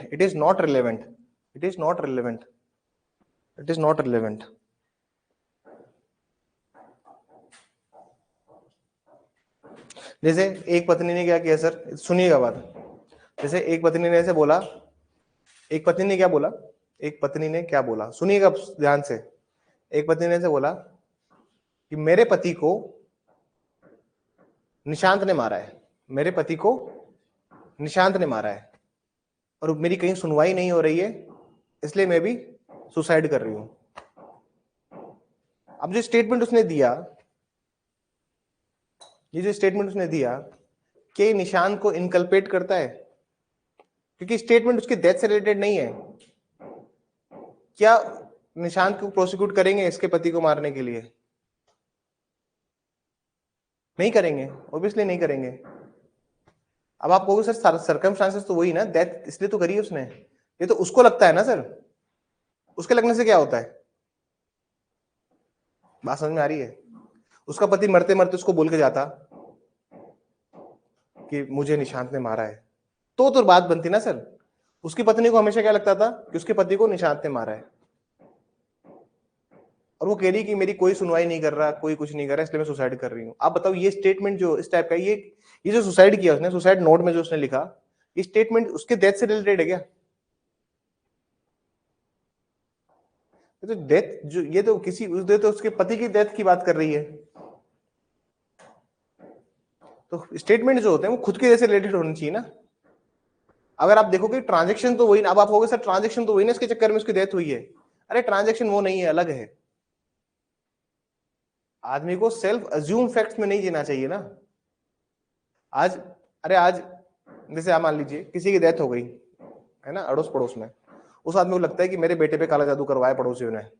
होता है ऐसा गाँव में, यूजुअली होता है कि मेरे बेटे पे काला जादू करवाया, इसलिए मेरे बेटे का एक्सीडेंट हो गया, कुछ तो किसी ने कुछ गलत करवाया. तो आदमी क्या करता है, मानता नहीं है कभी भी. समझना बात? क्या लगता है इसमें कुछ का किसी दूसरे, और ये करके अगर वो खुद भी सुसाइड कर ले कि पड़ोसी ने मेरे बेटे पे काला जादू कराया था इसलिए मैं भी सुसाइड कर रहा हूं, तो ये डायमेंशन है क्या? समझिए, this is not a direct declaration. बहुत स्पेसिफिक कोज ऑफ डेथ से और ट्रांजैक्शन से रिलेटेड स्टेटमेंट होना चाहिए, और बहुत कंक्लूसिविटी में होना चाहिए. और निश्चित उसमें कोई निश्चितता तो हो, निश्चित तो हो, कंक्लूसिव तो हो. डायरेक्शन का स्कोप बहुत वाइड है, लेकिन सिर्फ फालतू स्टेटमेंट नहीं आते हैं. थर्ड पॉइंट लिखिए ना, तो थर्ड था ना ये.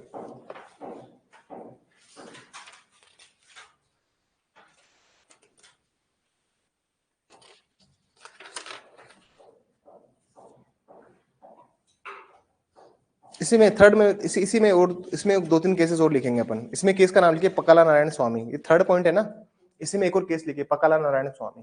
थोड़ा पकाला नारायण स्वामी को भी समझते हैं कि क्या है पकाला नारायण स्वामी।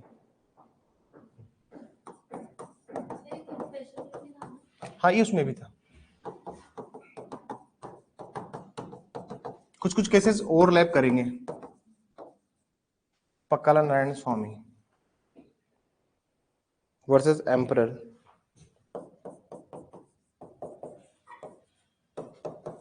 This is 1939 supreme court.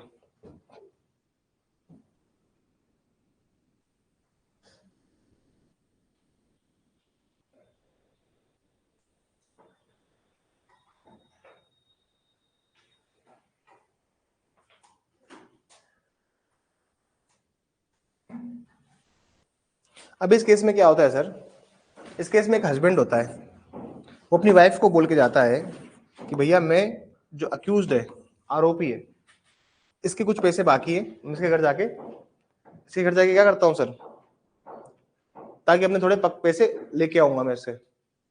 Husband अपने वाइफ को बोल के जाता है कि भैया मैं जा रहा हूँ अक्यूज के पास। जो ये अक्यूज था, ये जो आरोपी था, ये रहता था बहरामपुर। कहाँ रहता था? You know where is Berhampur? मतलब बहरामपुर कहाँ पे बताओ? कब सुना है ना आपने नाम बहरामपुर?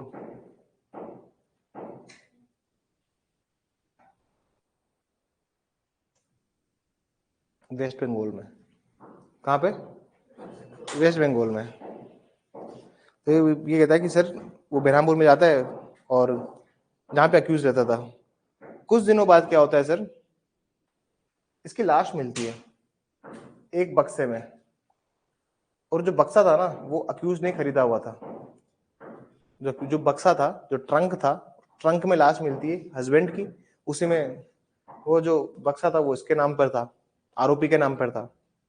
तो जो उसकी वाइफ को स्टेटमेंट देके जाता है कि मैं वहां जा रहा हूँ बहरामपुर, उससे पैसे इकट्ठे करने, पैसे मांगने अपने वापस, तो आप देखेंगे एक तो ये डायरेक्ट डिक्लेरेशन है, प्लस जो बक्सा मिला है, ये जो बक्से का बिल है ये किसके नाम पर है? ए के नाम पर। तो this is the corroborative evidences. क्या है ये? संपुष्ट साक्ष्य है ये। क्या इसको क्या बोलते हैं सर हम? संपुष्ट कोरोबरेटिव एविडेंसेस। यहाँ पे सोल बेसिस हो, मतलब सिर्फ वाइफ के स्टेटमेंट पे कन्विक्शन नहीं हो गया है। There are other evidences also available कि वो पैसे लेने गया था। वहां पे और भी एविडेंसेस हो सकते हैं कि वो आदमी कहाँ रुका था, किस किसने उसको उसके साथ लगे देखा है लास्ट बार। समझ में आई? तो पकड़ा नारायण स्वामी के केस के फैक्ट्स कुछ ऐसे थे। लिखिए इसमें, लिखिए इसमें, the deceased made a statement to his wife, the deceased made a statement to his wife। इस मामले में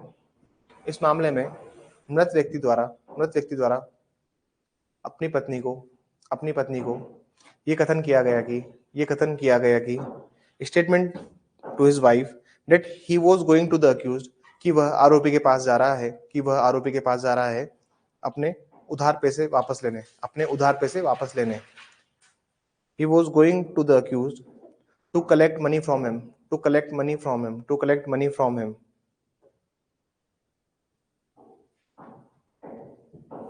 After a couple of days,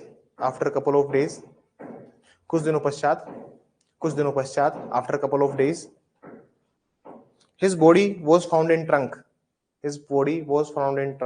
कुछ दिनों पश्चात उसकी लाश एक बक्से में मिलती है। And the trunk was purchased on behalf of accused. और उस बक्से को आरोपी के द्वारा खरीदा गया था। The court held that न्यायालय ने अभिनिर्णय किया कि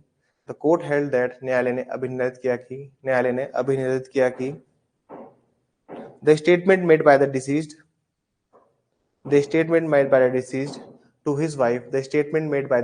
to his wife, न्यायालय ने अभिनिर्णय किया कि आरोपी द्वारा मृत व्यक्ति द्वारा, आरोपी को काट दीजिएगा, मृत व्यक्ति द्वारा जो भी कथन उसकी पत्नी को किए गए थे, जो भी कथन उसकी पत्नी को किए गए थे, वह धारा 32(1) में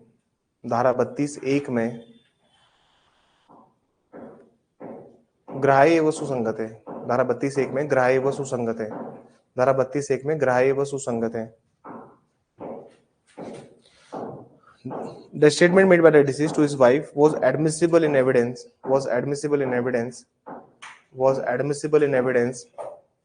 under section 32(1)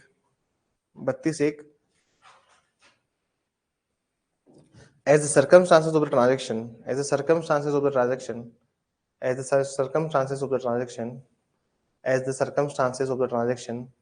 which resulted into death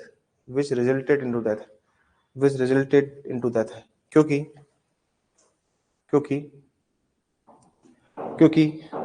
वह कथन उस व्यवहार की परिस्थिति के बारे में किया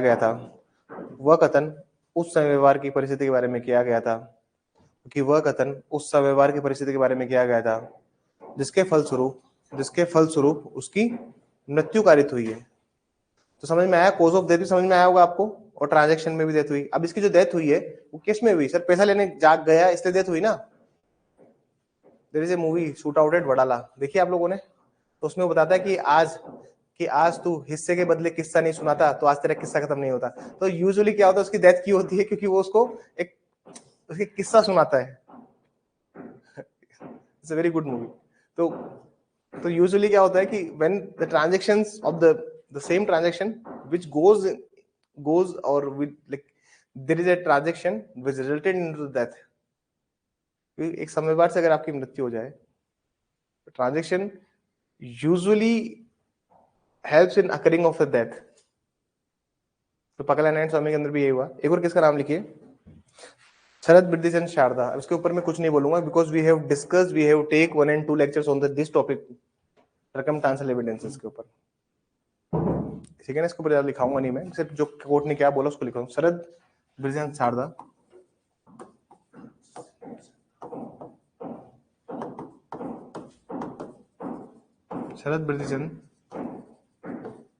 Sharda versus state of Maharashtra,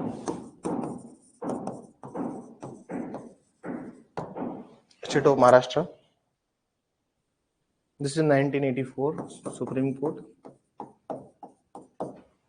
Panchsheel का सिद्धांत भी इसी में आया था, पंचशील प्रिंसिपल सर्कमस्टेंशियल एविडेंसेस के ऊपर। The Supreme Court held that in this case, Section 32 Clause 1, also applicable to suicidal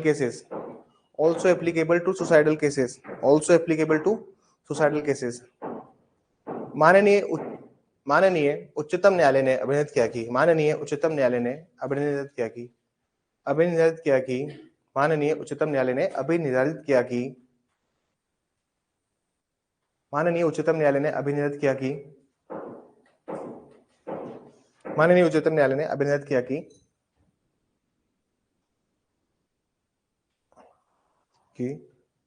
धारा 32(1) आत्महत्या के मामलों में भी लागू होगी। अब पुराने सेक्शन इसलिए लिखवा रहा हूं क्योंकि सर केसेस उसी टाइम के हैं, हम क्या करें, ठीक है ना। समझ जाओगे ना तुम लोग। जो बच्चे पहली बार पढ़ रहे हैं उनके लिए बड़ा टास्क है ये, पुराना सेक्शन नया सेक्शन। तुम नए पे पढ़ो, लेकिन जहाँ केसेस है ना तो समझ जाना कि पुराने की बात हो रही है, ठीक है ना सर। जहाँ केसेस आएंगे समझ जाना, जो बच्चे पहली बार एविडेंस एक्ट पढ़ रहे हैं, साक्ष्य अधिनियम पढ़ रहे हैं।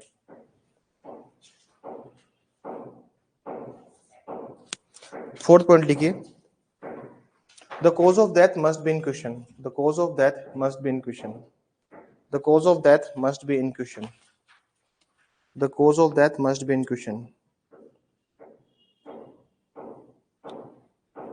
मृत्यु का कारण प्रश्नगत होना चाहिए।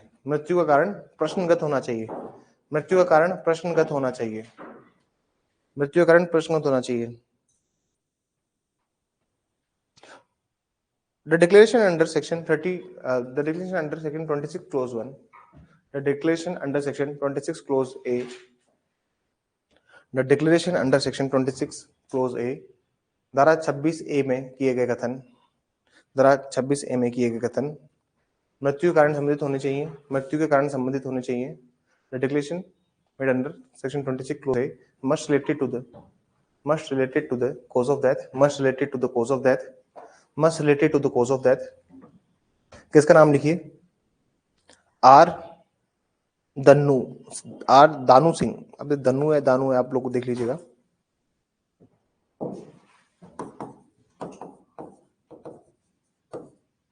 दानू है दन्नू है, दानू ही कहेंगे ना से.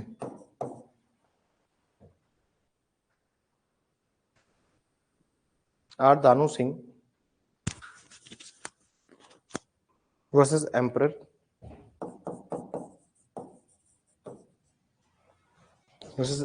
इससे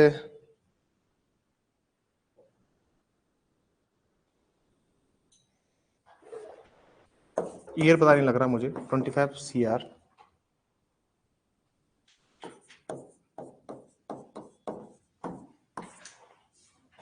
ये साइटेशन है इसकी. क्रिमिनल लॉ जनरल तो ठीक है, लेकिन 25 क्या 1925 वॉल्यूम नंबर होगा. उस टाइम इतने केसेस थोड़ी होते थे कि 25 वॉल्यूम तक जा रहे हैं. ईयर ही होगा, ये ईयर ही होगा, क्योंकि उस टाइम इतने केसेस थोड़े होते कि 25 वॉल्यूम बन गई. आजकल बनती है इतनी वॉल्यूम, तो आता ना SSC आता ना 2 SSC इतना इतना इतना. और आजकल मुझे लगता नहीं कि ठीक है जो भी है इसका 1925 ईयर होगा. अब इस केस में होता क्या है समझना.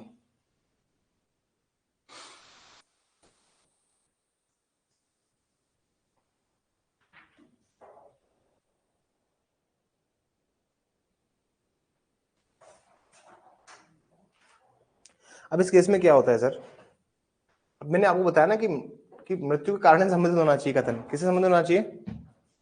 मृत्यु के कारण संबंधित होना चाहिए. अब इस केस में क्या होता है सर, ऐसा होता है कि एक के साथ 5 डकैत हो रहते हैं. ए अपने साथ में 5 और लोगों के साथ में डकैती करने जाता है. ठीक है, ये गांव में जाते हैं और गांव में जाते हैं इसको बहुत बुरे तरह से इसको पीटते हैं गांव वाले. ये उल्टा पकड़ में आ गया, डकैती करने गया था लेकिन उल्टा पकड़ के इसी को पीट दिया गांव वालों ने. And he has been seriously injured.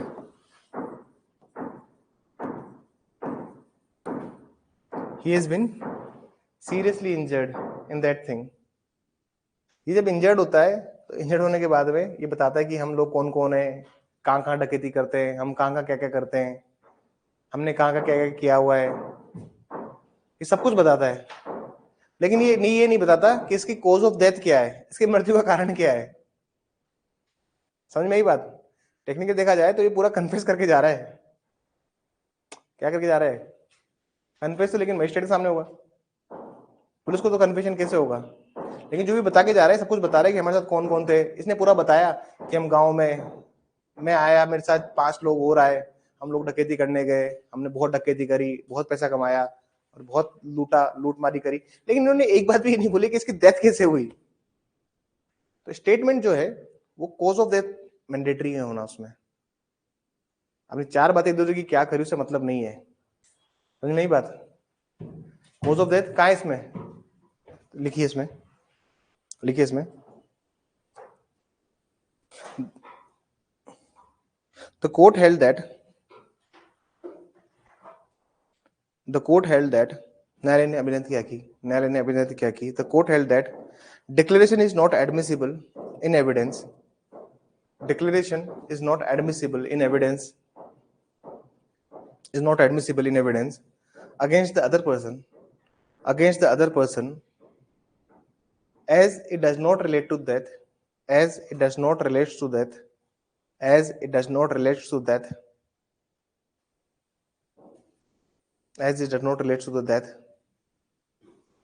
But the participation of his associates. लिखिए इसमें, लिखिए प्लीज इसमें. ये कथन साक्ष्य में ग्राह्य नहीं किया जाएगा क्योंकि ये कथन साक्ष्य में ग्राह्य नहीं किया जाएगा क्योंकि ये कथन साक्ष्य में ग्राह्य नहीं किया जाएगा क्योंकि ये स्वयं की मृत्यु से संबंधित नहीं है, क्योंकि ये स्वयं की मृत्यु से संबंधित नहीं है, क्योंकि ये स्वयं की मृत्यु से संबंधित नहीं है, क्योंकि ये स्वयं की मृत्यु से संबंधित नहीं है। परंतु परंतु ये कथन परंतु ये कथन परंतु ये कथन परंतु ये कथन परंतु ये कथन अन्य लोगों के भाग लेने से संबंधित है, अन्य लोगों के डकैती में भाग लेने से संबंधित है, अन्य लोगों के डकैती में भाग लेने से संबंधित है, अन्य लोगों के डकैती में भाग लेने से संबंधित है। पांचों पॉइंट लिखिए। The statement must be complete and consistent. The statement must be complete and consistent.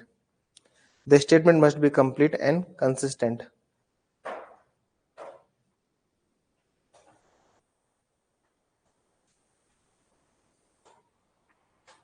जैसे मान लीजिए उसको उससे पूरा स्टेटमेंट आपने ले लिया और लास्ट में आप उसे पूछ रहे हो और कुछ कहना है और कुछ याद आ रहा है आपको, बताइए और क्या कहना चाहते हैं आप, इतने में सर उसकी डेथ हो जाती है। सिर्फ इस बेसिस पर इस बेसिस पर वो इनकंसिस्टेंट थोड़े हो गया। और कुछ याद आ रहा है आपको और कुछ बताइए और क्या बोलना चाहती हैं आप। अब आप उससे पूछ ही रहे थे, इतने में वो डेथ हो गई उसकी, तो ये इतने से में ये इनकम्प्लीट थोड़ी माना जाएगा ये। अब उससे पूछा what more you want to say, तो इसमें कंप्लीट तो हो चुका है ना स्टेटमेंट, जिसको बोला तो बोल दिया। ऐसे तो आदमी बोलते रहेगा, फिर बुलवाते रहो उसे, भाई और क्या कहना है और क्या कहना है, बोलते रहो। फोन पे नहीं बोलते तू बता नहीं बोलते तू बता और बता, तो ऐसे तो फिर बताते रहो। फिर यूजुअली क्या होता है, स्टेटमेंट तो कंप्लीट हो चुका है ना, बात समझ में आई। तो अब इसी चीज के ऊपर कि कंप्लीट होना चाहिए, कंसिस्टेंट होना चाहिए, इसी के ऊपर अपने वाला केस लिखा है, अदबीर वाला। ठीक है, इसमें क्या लिखा है अपन ने, अदबीर वाला केस लिखा है ना। छठा पॉइंट लिखिए, the declarant must be competent as a witness. The declarant must be competent as a witness. The declarant must be competent as a witness. अच्छा, पांच हिंदी में नहीं लिखवाया। The statement must be complete and consistent. लिखिए, कथन कथन संपूर्ण व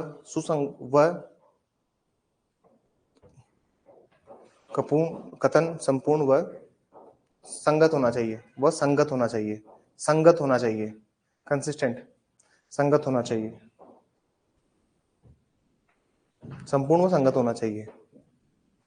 छठा पॉइंट लिखिए, the declarant must be competent as a witness.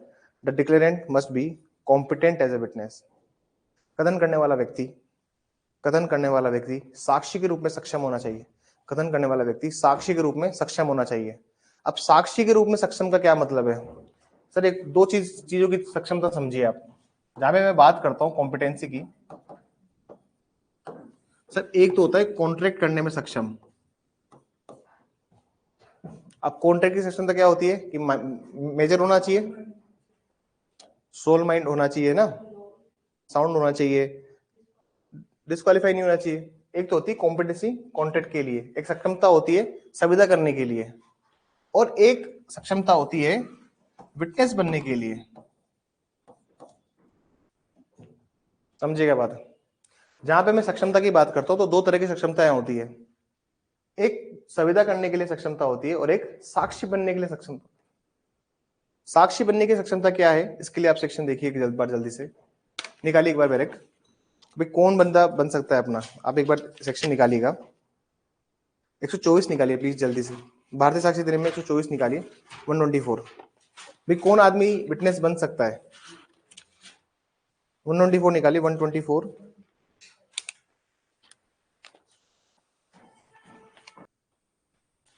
क्या बोलता है 124? ये बोलता है कि अगर किसी भी आदमी से आप सवाल पूछ रहे हो और वो आदमी क्या कर रहा है सर, उसका रैशनल आंसर दे रहा है, मतलब आप कोई सवाल उससे पूछ रहे हैं और वो आदमी उनका युक्तियुक्त संगत उत्तर दे रहा है। युक्तियुक्त संगत क्या मतलब होता है, मतलब आपने कोई सवाल पूछा और वो सेंसिबल तरीके से उसका आंसर कर रहा है, प्रॉपरली आंसर कर रहा है। अगर वो रैशनल आंसर कर पा रहा है तो वो डायरेक्शन भी दे सकता है। जैसे मान लीजिए एक 6 साल का बच्चा है, उसके पिताजी की रात बहुत शराब पी के आए, उसकी माँ को तो मार ही दिया और उसको भी बहुत क्रिटिकली इंजर्ड कर दिया। अब बच्चा एक सोल आई विटनेस है वहां पे। अब बच्चे से पूछा कि बेटा क्या हुआ था, किसने मारा। अब 6 साल का बच्चा है, वो सवाल समझ भी रहा है और सब कुछ बता भी रहा है। अगर वो नरेट कर पा रहा है कि उस रात हुआ क्या था, वो बता रहा है कि पहले पापा आए, मम्मी को मारा, झगड़ा हुआ और फिर मुझे भी मारा, इतने बोलेगा बच्चा। और छोटा उससे छोटा हो तो पापा आए, मम्मी मारा, ऐसे बोलेगा। यूजुअली क्या होता है, the thing is we have to understand the statement. और छोटा होगा तो नहीं बोल पाएगा, क्योंकि वो रेशनल आंसर नहीं दे सकता ना। वो सोच समझ के बता थोड़ी सकता है कि किसने किसको मारा। तो यूजुअली क्या होता है कि अगर, तो डायरेक्शन कौन दे सकता है सर, जो कि कॉम्पिटेंट है स्टेटमेंट देने के लिए। समझ में आई बात? देखिए इसमें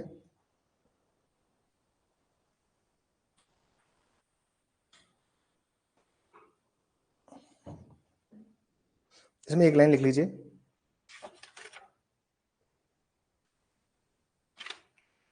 इसमें एक लाइन लिख लीजिए, if the person is able to give, if the person is able to give rational answer rational answer to those question rational answer to those question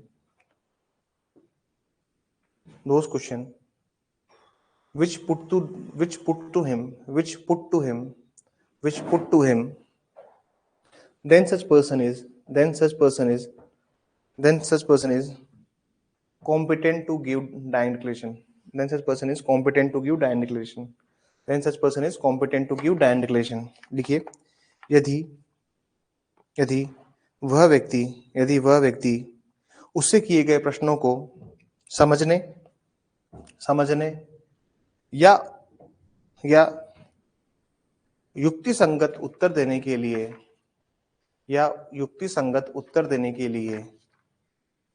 तैयार है तो वह मृत्युकालीन कथन कर सकता है। अगर छोटा बच्चा भी है तो क्या दिक्कत है, समझ पा रहा है ना आपकी बात, बोल पा रहा है ना कि हुआ क्या था उसके साथ। अगर तो वो ऐसा कर पा रहा है देन इट इज फाइन। मुझे नहीं लगता कि इसमें कोई दिक्कत है, ठीक है ना। आगे नेक्स्ट पॉइंट लिखिए।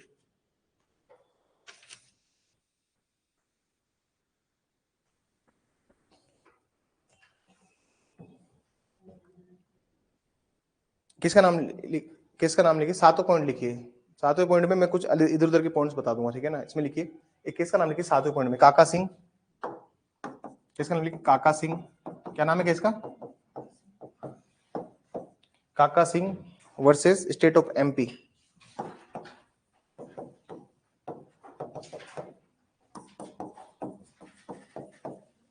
सर अगर आदमी कोई अनकॉन्शियस है, क्या है, कोई आदमी अनकॉन्शियस है, बेहोश है ना, वो सर बेभान है। बेभानी कहते हैं ना आप लोग, बेहोशी को क्या कहते हैं, ये तो सर सभान, होश में। बेभान कह दो या फिर बेहोश कह दो, बेहोश कह देता हूं मैं, ठीक है ना। कोई आदमी अनकॉन्शियस है तो उसका स्टेटमेंट कैसे फिर रिकॉर्ड होगा। जैसे मान लीजिए अदबीर वाले केस में कोई भी अगर कंपाउंडर बोल देता है, ड्राइवर बोल देता कि सर जब वो लड़की आई थी दैट गर्ल वाज अनकॉन्शियस, तो केस बिगड़ जाता ना पूरा। सर उसको अपने बेहोशी काले से उठाया, मतलब वो लड़की होश में थी, पड़ोसी ने बुलाया तो भी वो होश में थी, ऐसे पकड़ के गले को हॉस्पिटल के एम्बुलेंस में डाला अदबीर वाले के, तभी वो होश में थी। और जब पुलिस ऑफिसर ने रिकॉर्ड किया तभी वो होश में थी। समझ में आ रही है। तो आपका कॉन्शियस होना बहुत जरूरी। लिखिए, where the injured person was unconscious, where the injured person was unconscious, where the injured person was unconscious, dying declaration should be rejected, dying declaration should be rejected, dying declaration should be rejected. जहां कहीं भी जहां कहीं भी जहां कहीं भी घायल व्यक्ति जहां कहीं भी घायल व्यक्ति जहां कहीं भी घायल व्यक्ति बेहोशी की हालत में है, बेहोशी की हालत में है, बेहोशी की हालत में है, तो ऐसे मृत्युकालीन कथन को तो ऐसे मृत्युकालीन कथन को तो ऐसे मृत्युकालीन कथन को निरस्त किया जाना चाहिए। तो ऐसे मृत्युकालीन कथन को निरस्त किया जाना चाहिए।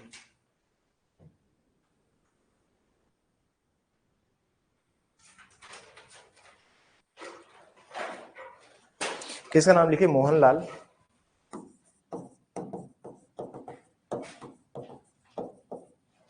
Mohanlal versus state of Maharashtra,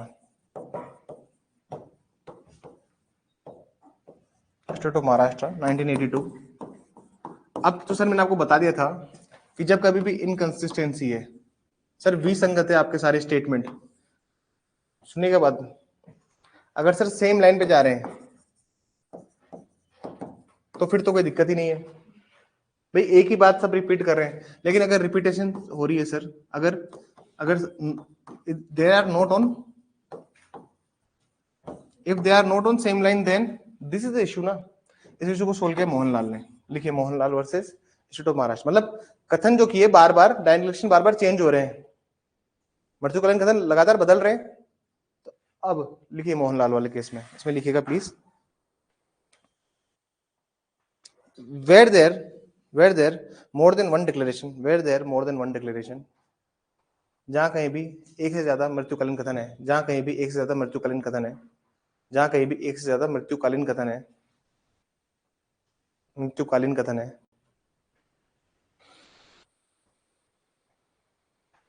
more than one declaration,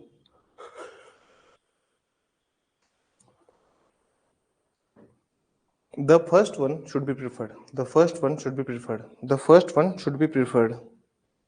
जो कथन सर्वप्रथम किया गया है, जो कथन सर्वप्रथम किया गया है उसे लिया जाना आवश्यक, उसे लिया जाना चाहिए। जो कथन सर्वप्रथम किया गया है उसे लिया जाना चाहिए, उसे लिया जाना चाहिए।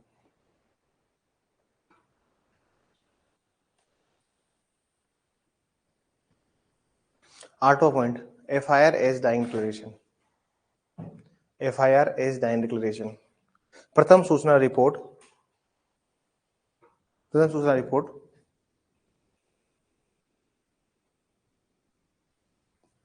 पर मृत्युकालीन कथन, पर मृत्युकालीन कथन, प्रथम सूचना रिपोर्ट पर मृत्युकालीन कथन, FIR एज डाइंग डिक्लेरेशन।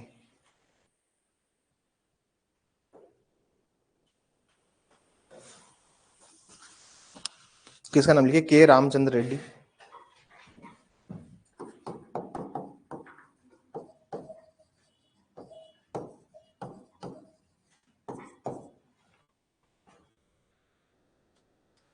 के Ramchandra Reddy versus public prosecutor,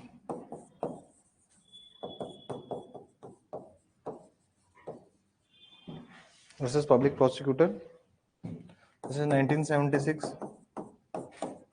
supreme court.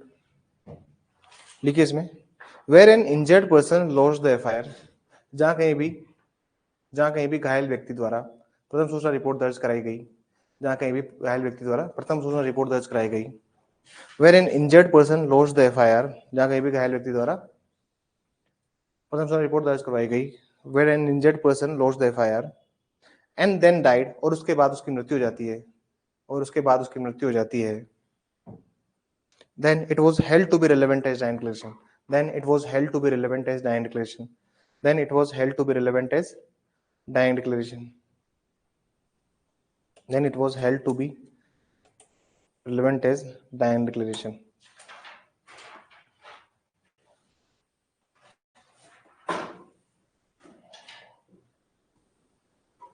ठीक है,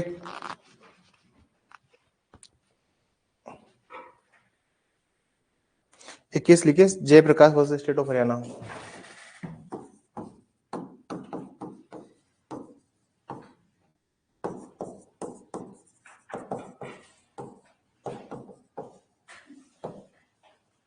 Jayaprakash versus state of Haryana 1999। अब जयप्रकाश वाले केस में क्या होता है सुनिएगा sir.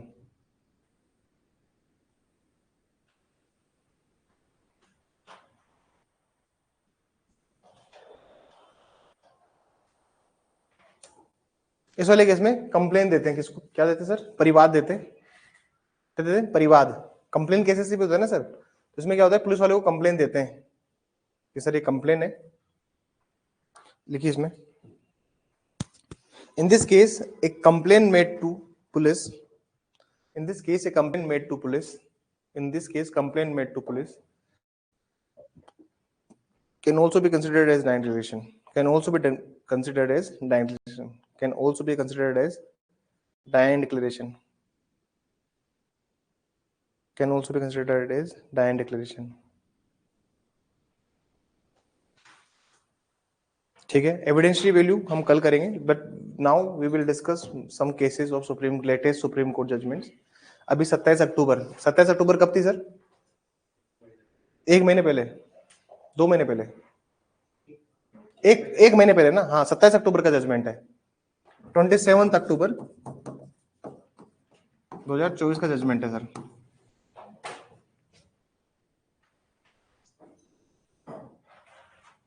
State of Madhya Pradesh versus Ramzan Khan.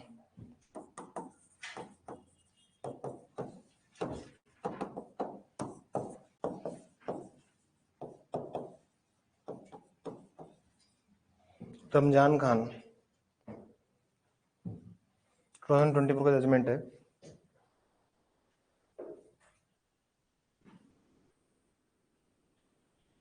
Justice सीटी रवि कुमार ने दिया जजमेंट. जस्टिस ऑनरेबल जस्टिस सीटी रवि कुमार.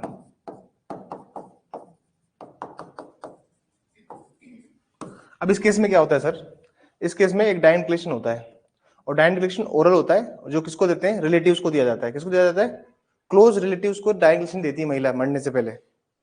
तो सुप्रीम कोर्ट क्या कह रहा है? सुप्रीम कोर्ट कह रहा है कि बिफोर, लिखिए इसमें, oral dying declaration made to close relative, oral dying declaration made to close relative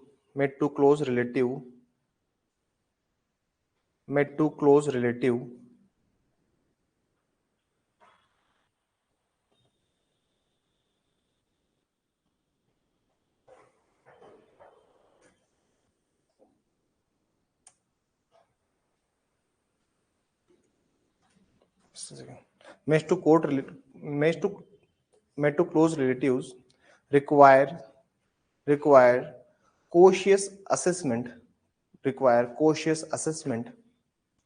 before used to be convicted.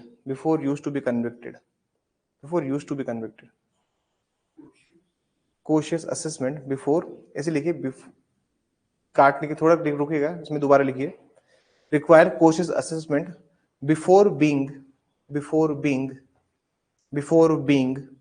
used to convict accused.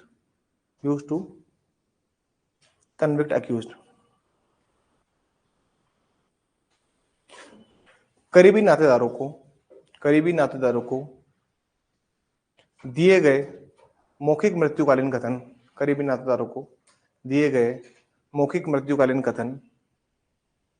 कथन में आरोपी को दोष सिद्ध करने से पूर्व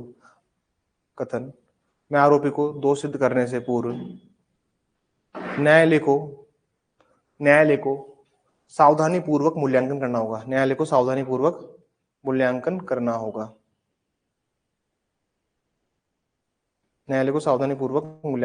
होगा. There is a judgment of 31 October 2022 का जजमेंट है. ये जजमेंट भी लिखिए please.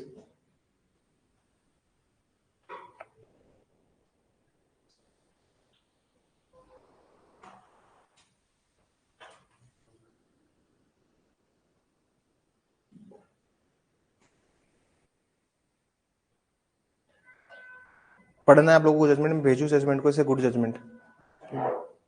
You want to read this judgment? इसमें हेड नोट्स वगैरह दिए हैं. You want to read this judgment? ठीक है, मैं जजमेंट आपको भेजता हूँ, इसको डाउनलोड कर लेता हूँ, so that you can read judgement. Group में देख लीजिएगा.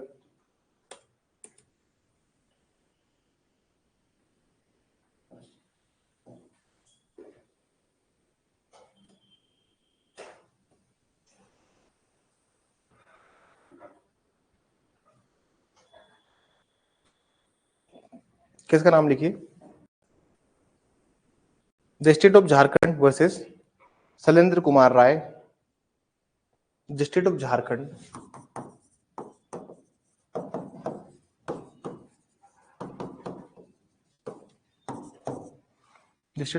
वर्सेस शैलेंद्र कुमार राय, जो मैं केसेस भेजता हूँ आप लोगों को, उसका प्लीज प्रिंट आउट करा के रखा कीजिए अपने पास, प्रिंट आउट करके रखा कीजिए। These are the very important judgments जो तुमको तुम्हारी अंडरस्टैंडिंग ऑफ फ्लो को इंप्रूव करेंगे। राय अलियास पांडव राय,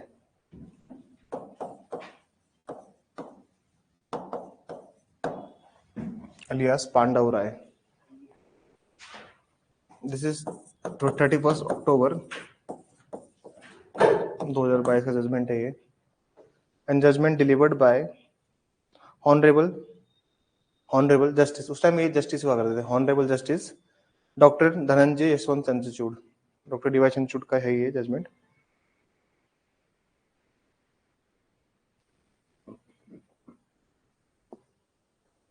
इस पे देखिए बहुत अच्छी बातें लिखी हुई है, जजमेंट आपको दिखा दूं क्या मैं एक बार बोर्ड पे? पांडव राय, Pandav Rai, this is reportable judgement.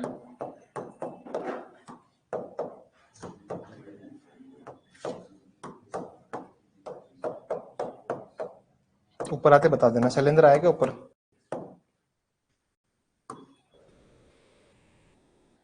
देखिए इसमें पढ़िए, इस केस में बोला क्या था पहले वो सुन लीजिए। इस केस में बोला था कि पुलिस ऑफिसर भी क्या कर सकता है सर, रिकॉर्ड कर सकता है। अगर पुलिस ऑफिसर रिकॉर्ड कर रहा है डायरेक्ट डिक्लेरेशन तो भी वो इनवैलिड नहीं है। अमित, अमित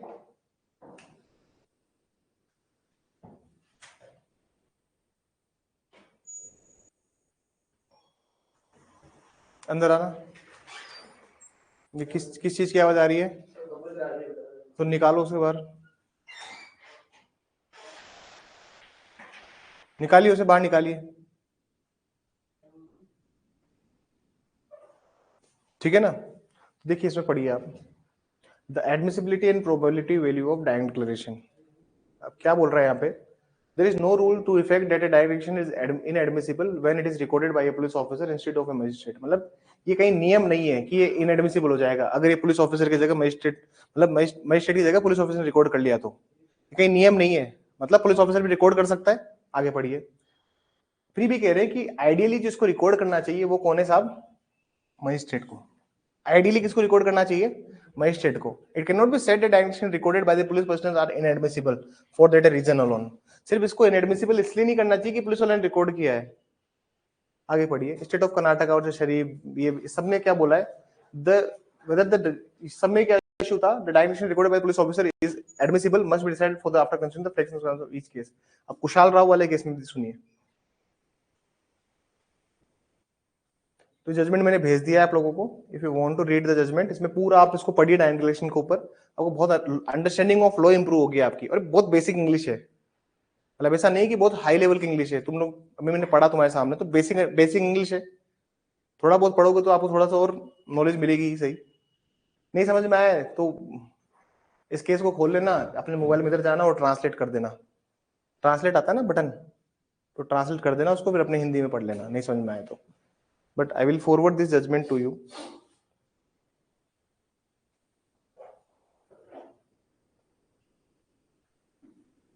ठीक है ना? तो इसमें लिखिए, इस जजमेंट में लिखिए, direct declaration does not become inadmissible, direct declaration does not become inadmissible merely because police officer recorded it, merely because police officer recorded it। मृत्युकालीन कथन सिर्फ इसलिए सिर्फ इसलिए सिर्फ इसलिए अग्राह्य नहीं होंगे कि सिर्फ इसलिए अग्राह्य नहीं होंगे कि उसे पुलिस अधिकारी द्वारा अभिलिखित किया गया है। सिर्फ इसलिए अग्राह्य नहीं होंगे कि उसे पुलिस अधिकारी द्वारा अभिलिखित किया गया है, अभिलिखित किया गया है। ठीक है, ये बात समझ में आई? किसका नाम तो नहीं लिखी, मैं जजमेंट भेज दूंगा आप लोगों को। ठीक है ना? I don't know why WhatsApp web क्यों नहीं काम कर रहा है आजकल। व्हाट्सएप वेब को दिक्कत हो रही है क्या?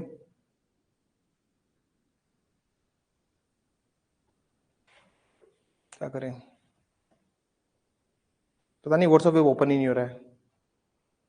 There is one more judgment जिसमें सुप्रीम कोर्ट ने डायमेंशंस डिस्कस किए हैं। केस का नाम लिख लीजिए आप, Rajendra son of Ramdas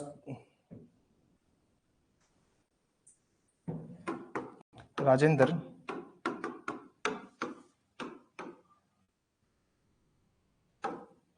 son of Ramdas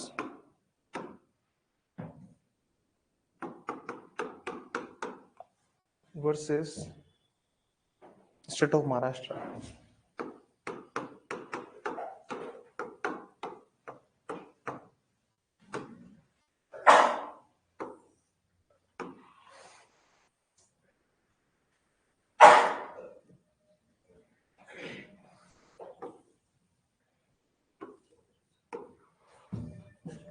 अब सोचिए सारे जजमेंट जो है जो हम लोग ये पढ़ते हैं, this is the Bombay high court. Rajendra versus Ramdas Chaudhari नहीं है, रामदास कोल है अपना। तो अरे वो लाइव अपन को उसमें चाहिए, इंडियन कानून में चाहिए, रामदास कोले, ना Rajendra versus Ramdas Kole versus state of Maharashtra. Judgment भेजता हूं मैं आपको इसका ना, इसमें बहुत अच्छे से इसको डिस्कस किया हुआ है। मुझे ट्यूटरिंग की बात होती है ना, पढ़ाना लिखाना सिखाने की बात होती है, उस पर है जजमेंट कि ज्यादा पढ़ाने लिखाने वाले के साथ रामदास में पूरा नाम लिखता हूँ ना, कोले। तो हमारे प्यारे इंडियन कानून पे केस ही नहीं है।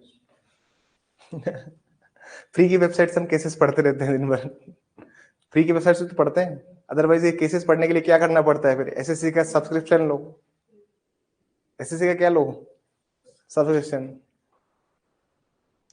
तो फ्री की वेबसाइट से केसेस दिन भर पढ़ते रहते हैं अपन लोग। तो सर ये केस का नाम लिख लिया ना आप लोगों ने, मैं इसको भेज दूंगा, पढ़ लीजिएगा आप, ठीक है ना? चलो दैट्स ऑल फॉर टुडे, ठीक है ना सर? आज के लिए इतना ही काफी रहेगा, and we will see you tomorrow, Monday. हाँ